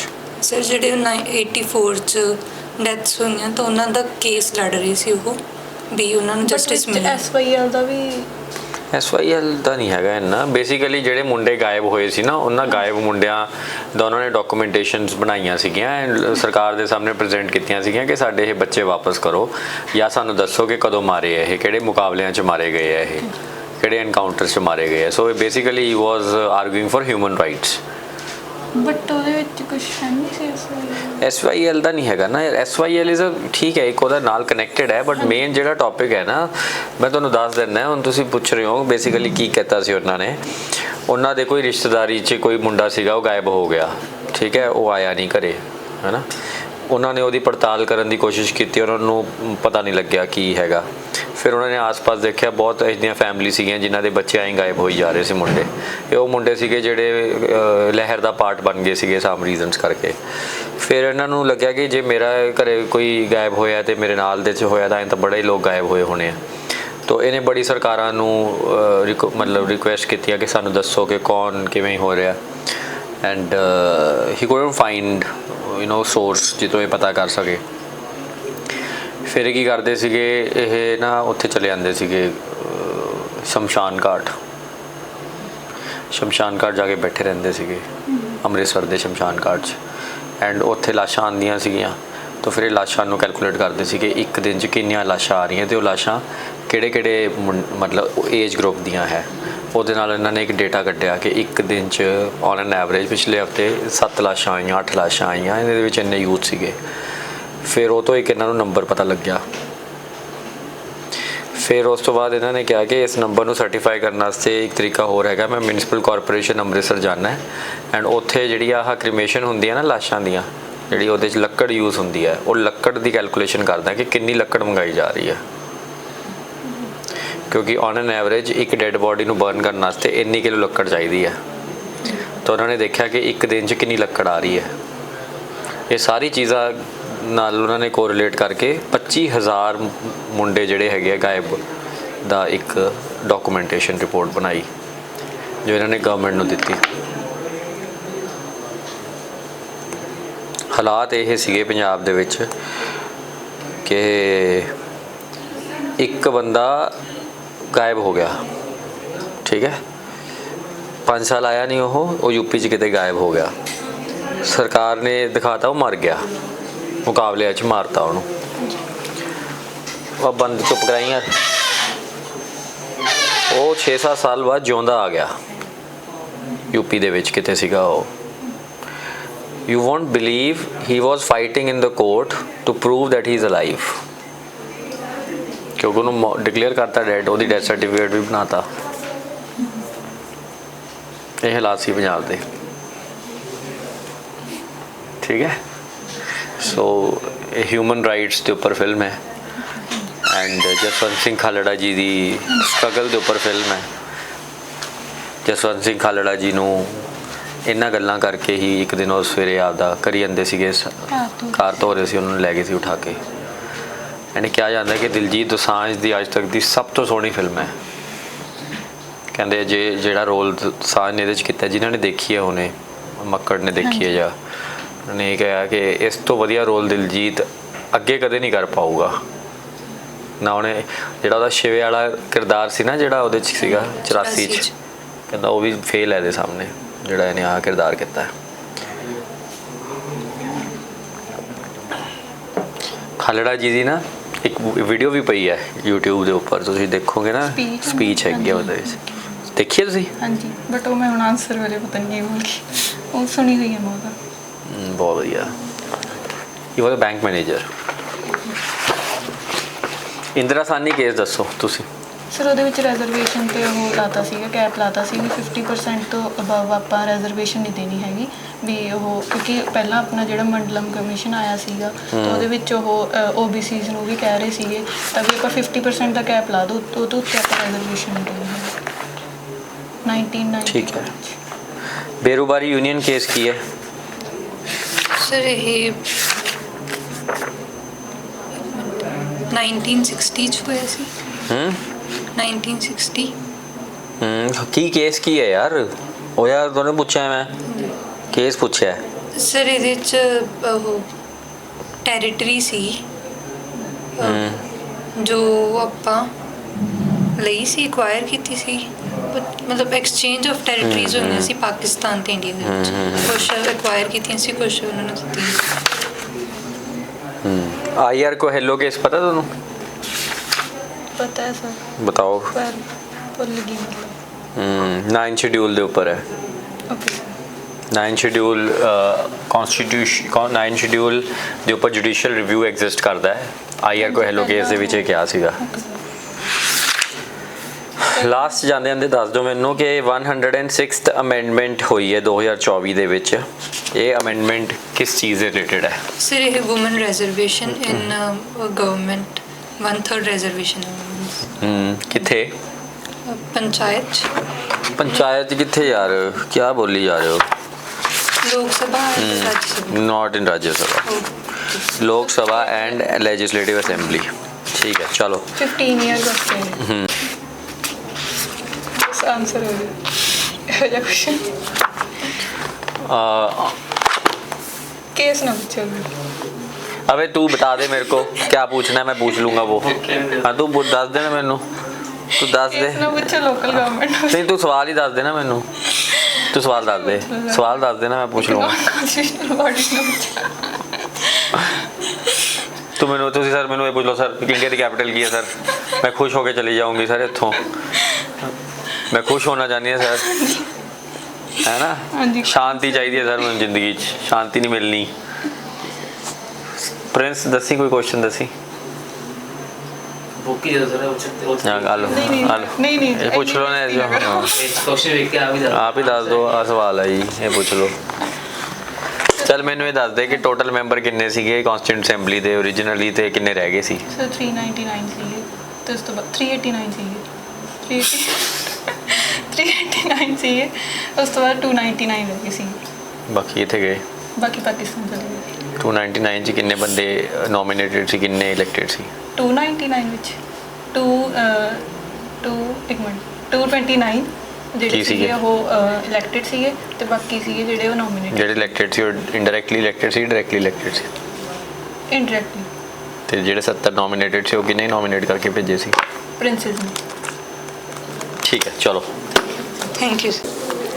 ਚੱਲ ਦੱਸ ਮੈਨੂੰ ਕਿ ਹੋ ਤੋਂ ਹੋਲੋ ਹਨ ਕੇਸ। एंटी डिफेक्शन के रिलेट है सर, ये 1992 में आया था।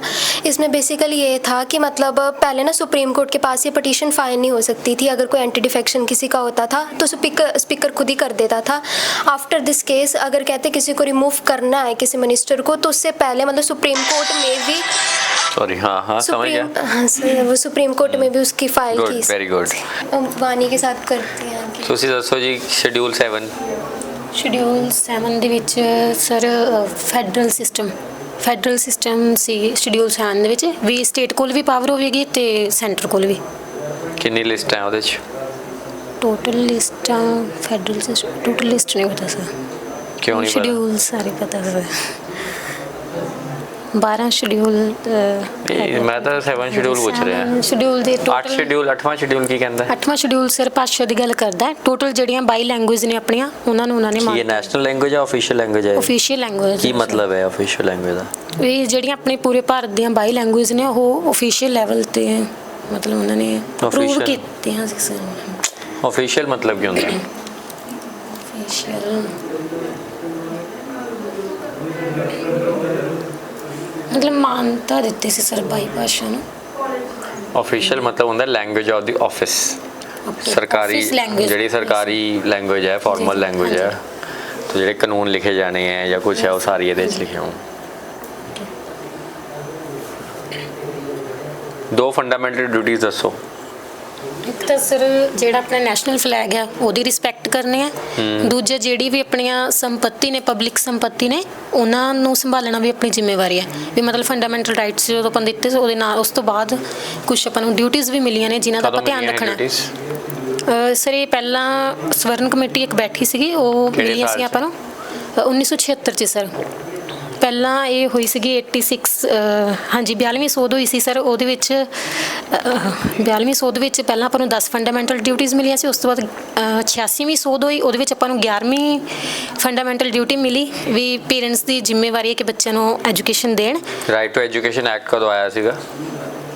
ਰਾਈਟ ਟੂ ਐਜੂਕੇਸ਼ਨ ਐਕਟ ਉਦੋਂ ਹੀ ਆਇਆ ਸਰ 1976 ਨਹੀਂ 2002 ਦੇ ਵਿੱਚ।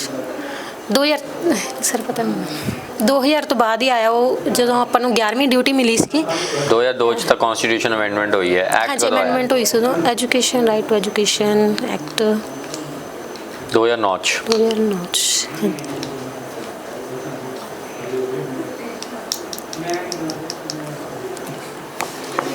ਆਰਪੀ ਐਕਟ 1951 ਚ ਕੀ ਮੇਜਰ ਪ੍ਰੋਵੀਜ਼ਨਸ ਹੈ?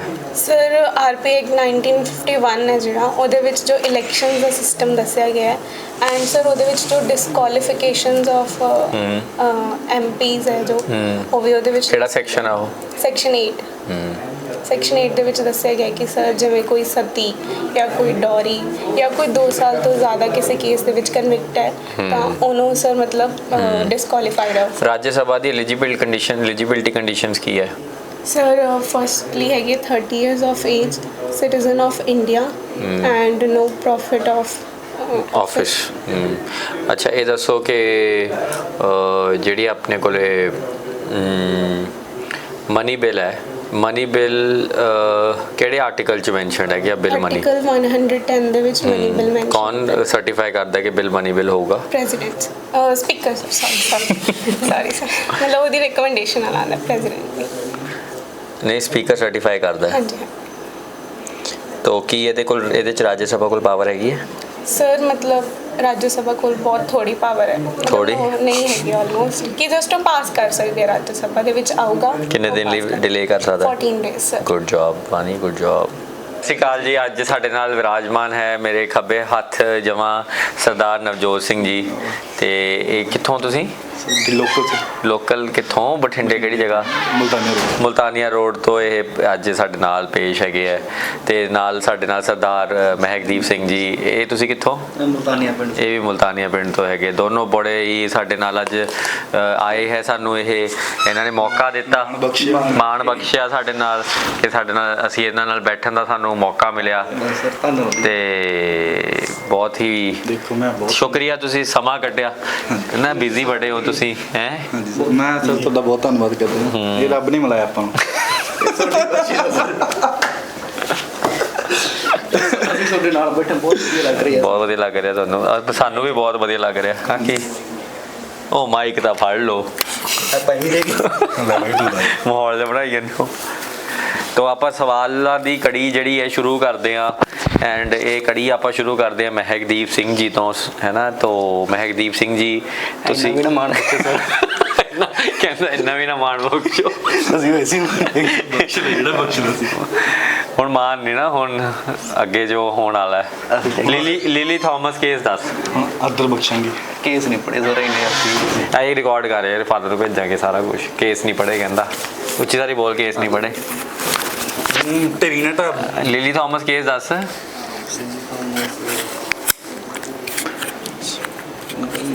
ਅਰੁਣਾ ਸ਼ੌਨਬਰਗ ਕੇਸ। ਅਰੁਣਾ ਸ਼ੌਨਬਰਗ ਜਦੋਂ ਸਰ ਜੁਡੀਸ਼ਰੀ ਵਾਲਾ ਆ ਗਿਆ ਸੀ ਵਿੱਚ ਹੀ, ਅਰੁਣਾ ਸ਼ੌਨਬਰਗ ਜੁਡੀਸ਼ਰੀ ਦਾ ਹੋਇਆ ਸੀ ਮੇਰੇ ਖਿਆਲ ਚ ਰਿਵਿਊ ਦਾ ਕੇਸ। ਕਿਹੜੀ ਕੀਤੀ ਇਹ ਕੇਸ ਸਰ ਪੜੀ ਨਹੀਂ। ਯੂਥਨੇਸ਼ੀਆ ਕੀ ਹੁੰਦਾ ਇਹ ਦੱਸ। ਯੂਥਨੇਸ਼ੀਆ ਕਿਹੜੇ ਚ ਸੀ? ਰਿਟ ਵਾਲੇ ਚ? ਰਿਟ ਨਹੀਂ ਹੈਗੀ, ਡੈਥ ਹੈ। ਤੂੰ ਕੀ ਤੂੰ ਚੁੱਪ ਕਰ, ਉਹਨੂੰ ਸੋਚਣ ਦੇ। ਹਾਂਜੀ ਸਰ ਕੀ ਹੈਗਾ? ਮੈਂ ਗੱਠ ਜੋੜ ਦੀ ਸਰਕਾਰ। ਗੱਠ ਜੋੜ ਦੀ ਉੱਥੇ ਪੇਪਰ 'ਚ ਗੱਠ ਜੋੜ ਕੇ ਤੁਸੀਂ ਸਰਕਾਰ ਬਣਾਓਗੇ ਤੁਸੀਂ? ਗੱਠ ਜੋੜ ਕੇ ਨਹੀਂ, ਉਹ ਮੈਂ ਕਹਿੰਦਾ ਪੇਪਰ 'ਚ ਗੱਠ ਜੋੜ ਲੈ ਕੇ ਜਾਓਗੇ। ਗੱਠ ਜੋੜ ਕੇ ਨਹੀਂ ਐਂ ਕਹਿ ਰਹੇ ਗੱਠ ਜੋੜ ਦੀ ਸਰਕਾਰ ਹੈ। ਯੂਥਨੇਸ਼ੀਆ ਟੌਪਿਕ ਕਿਹੜਾ ਸੀ ਮੈਨੂੰ ਇੰਨਾ ਦੱਸ ਦਿਓ, ਮੇਰੇ ਯਾਦ ਆ। Fundamental rights.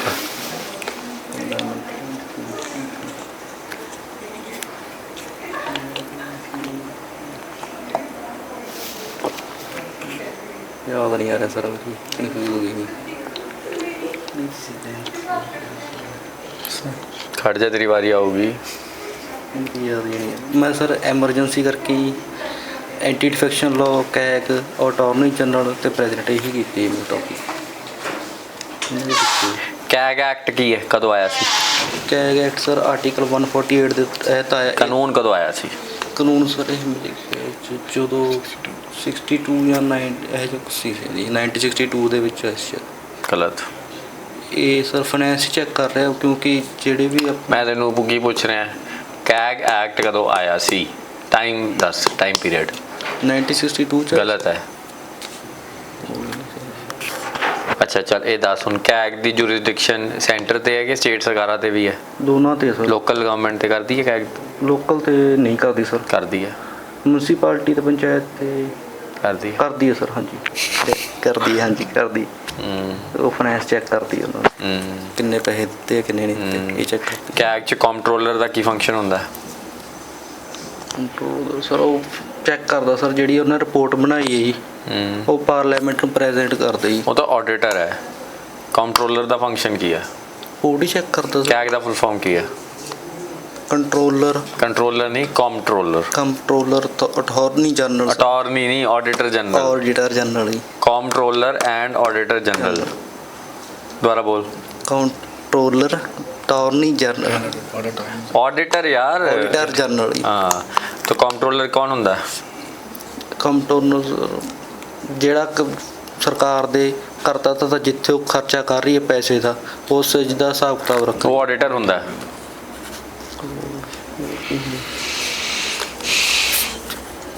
ਅਟਾਰਨੀ ਜਨਰਲ ਜਿਵੇਂ ਹੈ ਤੇ ਐਡਵੋਕੇਟ ਜਨਰਲ ਕੌਣ ਹੁੰਦਾ? ਐਡਵੋਕੇਟ ਸਰ ਨੂੰ ਜਿਵੇਂ ਸਰਕਾਰ ਦੇ ਜਿਹੜੇ ਫੈਸਲੇ ਸਰਕਾਰ ਦੇ ਖਿਲਾਫ ਆਉਂਦੇ ਉਹਨਾਂ ਨੂੰ ਚੈੱਕ ਕਰਦਾ ਹੁੰਦਾ ਜੀ, ਉੱਥੇ ਪੇਸ਼ ਹੁੰਦੇ। ਕਿੱਥੇ? ਜਿਵੇਂ ਸਰ ਸਰਕਾਰ ਦੇ ਵਿਰੁੱਧ ਕਿਸੇ ਵੀ ਹਾਈ ਕੋਰਟ ਦੇ ਵਿੱਚ ਕੇਸ ਚੱਲ ਰਿਹਾ, ਉੱਥੇ ਐਡਵੋਕੇਟ ਜਾਂਦਾ ਤੇ ਉੱਥੇ ਆਦੀ ਪੇਸ਼ ਕਰਦਾ, ਸਰਕਾਰ ਨੂੰ ਰਿਪਰੈਜ਼ੈਂਟ ਕਰਦਾ ਇੱਕ ਤਰ੍ਹਾਂ ਦੀ। ਇਹ ਸਵਾਲ ਦਾ ਜਵਾਬ ਤੂੰ ਪਹਿਲੀ ਵਾਰੀ ਸਹੀ ਦਿੱਤਾ ਹੈ। ਕੌਣ ਅਪਾਇੰਟ ਕਰਦਾ ਇਹਨੂੰ, ਐਡਵੋਕੇਟ ਜਨਰਲ ਨੂੰ? ਪ੍ਰੈਜ਼ੀਡੈਂਟ ਕਰਦਾ ਜੀ। ਉਹ ਪ੍ਰੈਜ਼ੀਡੈਂਟ ਪ੍ਰਾਈਮ ਮਿਨਿਸਟਰ ਕਰਦਾ ਸਰ ਆਪਣੇ ਚ।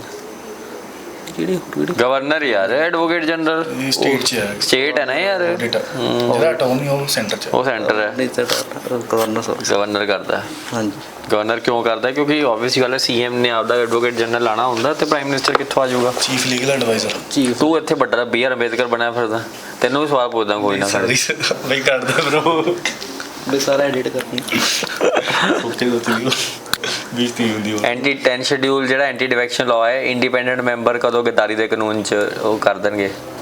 ਜਦੋਂ ਸਰ ਆਦੀ ਪਾਰਟੀ ਬਦਲਦੇ ਜਾਂ ਪਾਰਟੀ ਬਦਲੇ ਜਾਂ ਪਾਰਟੀ ਦੇ ਕੋਈ ਵੀ ਫੈਸਲਾ ਹੈ ਅਬੇ ਇੰਡੀਪੈਂਡੈਂਟ ਹੈ, ਉਹਦੀ ਪਾਰਟੀ ਵੀ ਨਹੀਂ ਕੋਈ ਹੈਗੀ। ਮੈਂ ਇੰਡੀਪੈਂਡੈਂਟ ਮੈਂਬਰ ਦੇ ਬਾਰੇ ਪੁੱਛ ਰਿਹਾ। ਜਦੋਂ ਸਰ ਆਪਦੀ ਪਾਰਟੀ ਬਣਾ ਲੈਂਦੇ ਆ, ਕੋਈ ਇਲੈਕਸ਼ਨ ਲੜਦੇ, ਜਿਵੇਂ ਅੰਮ੍ਰਿਤਪਾਲ ਨੇ ਲੜਿਆ, ਇੰਡੀਪੈਂਡੈਂਟ ਪਾਰਟੀ ਦੇ ਵਿੱਚੋਂ ਜਿੱਤ ਗਿਆ ਤੇ ਮੁੜ ਕੇ ਕਿਸੇ ਵੀ ਸਰਕਾਰ ਦੇ ਵਿੱਚ ਸ਼ਾਮਲ ਹੋ ਜੇ, ਉਦੋਂ ਹੋ ਜਾਂਦਾ ਜੀ ਇਹਨਾਂ ਨੂੰ। ਨਹੀਂ, ਸਰਕਾਰ 'ਚ ਸ਼ਾਮਲ ਹੋ ਜਾਏ ਕਿ ਕੋਈ ਪਾਰਟੀ 'ਚ ਸ਼ਾਮਲ ਹੋਵੇ? ਪਾਰਟੀ ਦੇ ਵਿੱਚ ਸਰ। ਕਦੋਂ?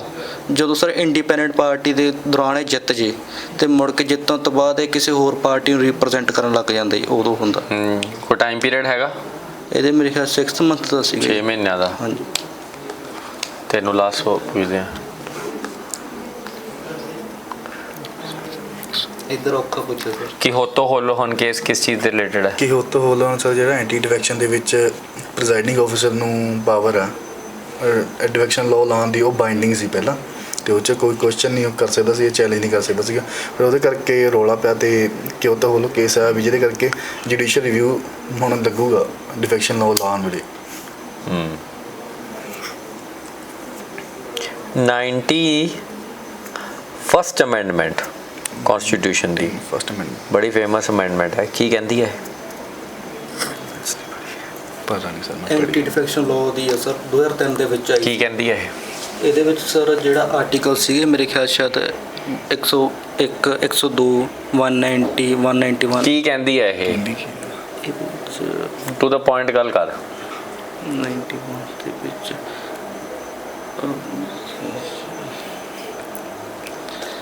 ਦੋ ਬੜੀਆਂ ਇੰਪੋਰਟੈਂਟ ਗੱਲਾਂ ਕਹਿੰਦੀ ਹੈ, ਇੱਕੋ ਹੀ ਦੱਸ ਦੇ ਤੂੰ। 2000 ਇੰਨਾ ਮੇਰੇ ਯਾਦ ਸਰ। 2003 ਈਅਰ ਨਹੀਂ ਪੁੱਛ ਰਿਹਾ ਮੈਂ ਵੀਰੇ, ਮੈਂ ਤੈਨੂੰ ਪੁੱਛ ਰਿਹਾ ਕੀ ਕਹਿੰਦੀ ਹੈ। ਦੋ ਗੱਲਾਂ ਕਹਿੰਦੀ ਹੈ, ਇੱਕੋ ਹੀ ਦੱਸ ਦੇ ਚਾਹੇ। ਤੁਸੀਂ ਦੱਸੋ ਵੀਰੇ, ਸਵਾਲ ਸੁਣ ਆਪ ਹੱਥ ਲਿਆ। ਹਾਂ ਤੂੰ ਦੱਸ।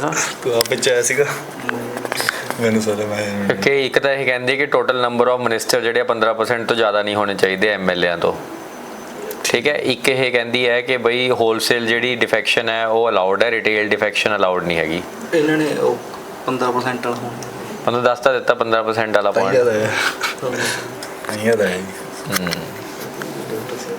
ਤੂੰ ਦੱਸ ਮੈਨੂੰ ਯੂਨੀਫਾਰਮ ਸਿਵਲ ਕੋਡ ਕੀ ਚੀਜ਼ ਹੈ? ਯੂਨੀਫਾਰਮ ਸਿਵਲ ਕੋਡ ਸਰ ਇੱਕ ਇਕੁਐਲਿਟੀ ਲਿਆਉਣ ਵਾਸਤੇ ਵੀ, ਜਿਹੜੇ ਰਿਲੀਜਨ ਬੇਸ ਤੇ ਕੋਈ ਗਲਤ ਰਿਚੁਅਲਸ ਹੁੰਦੇ ਆ ਤੇ ਉਹਨਾਂ ਨੂੰ ਖਤਮ ਕਰਨ ਵਾਸਤੇ ਵੀ ਇਕੁਐਲਿਟੀ ਵੀ ਆਲ ਰਿਲੀਜਨ ਦੇ ਬੰਦਿਆਂ ਤੇ ਇਕੁਅਲੀ ਲਾ ਲੱਗੂਗਾ।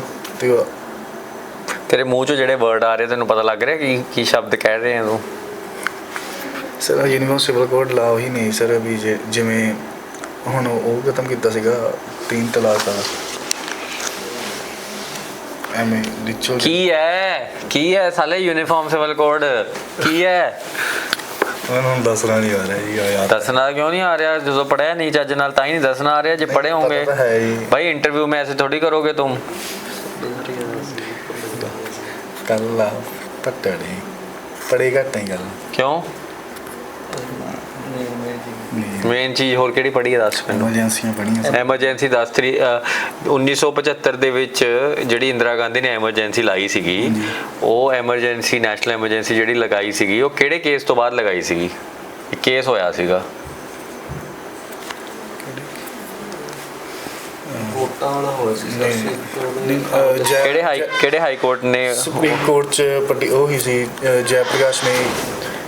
ਇਹ ਅਹਿਮਦਾਬਾਦ ਹਾਈ ਕੋਰਟ ਦਾ ਹੋਇਆ ਸੀ। ਲੈ ਬ్రో ਕੁਐਸਚਨ ਆ ਰਿਹਾ। ਯੂਪੀ ਦਾ ਹਾਈ ਕੋਰਟ ਦੱਸ ਕਿਹੜੇ ਸੀ, ਕਿੱਥੇ ਹੈ? ਯੂਪੀ ਦੀ ਸਟਾਰਟ ਨਹੀਂ ਕੀਤੀ ਸਰ ਮੈਨੂੰ ਸਮਝ ਗਈ ਅੱਜ ਥੋੜਾ ਸੈੱਟ ਨਹੀਂ ਕੰਮ। ਤੇਰਾ ਤਾਂ ਕਦੇ ਵੀ ਨਹੀਂ ਹੁੰਦਾ। ਨਹੀਂ ਪਿਛਲੀ ਵਾਰੀ ਵਧੀ ਨਹੀਂ ਸੀ। ਇਲਾਹਾਬਾਦ ਚ ਹੈ ਯੂਪੀ ਦਾ ਹਾਈ ਕੋਰਟ। ਇਲਾਹਾਬਾਦ ਹਾਂ तो इलाहाबाद हाई कोर्ट जो है इलाहाबाद मैं गढ़ च फस गया गढ़ तो साले दूर दूर तक नहीं हैगा नाल नहीं मैं बाद च एवं गढ़ च मैं फस गया मैं ताई मेरे चला अलीगढ़ निकल गया मैं। तमिलनाडु का हाई कोर्ट कितने है? तमिलनाडु कर्नाटका च तमिलनाडु का स्टेट है। तमिलनाडु का हाई कोर्ट कर्नाटका च, पंजाब का हाई कोर्ट दिल्ली च है, दिल्ली का हाई कोर्ट राजस्थान च, राजस्थान का हाई कोर्ट मध्य प्रदेश च है।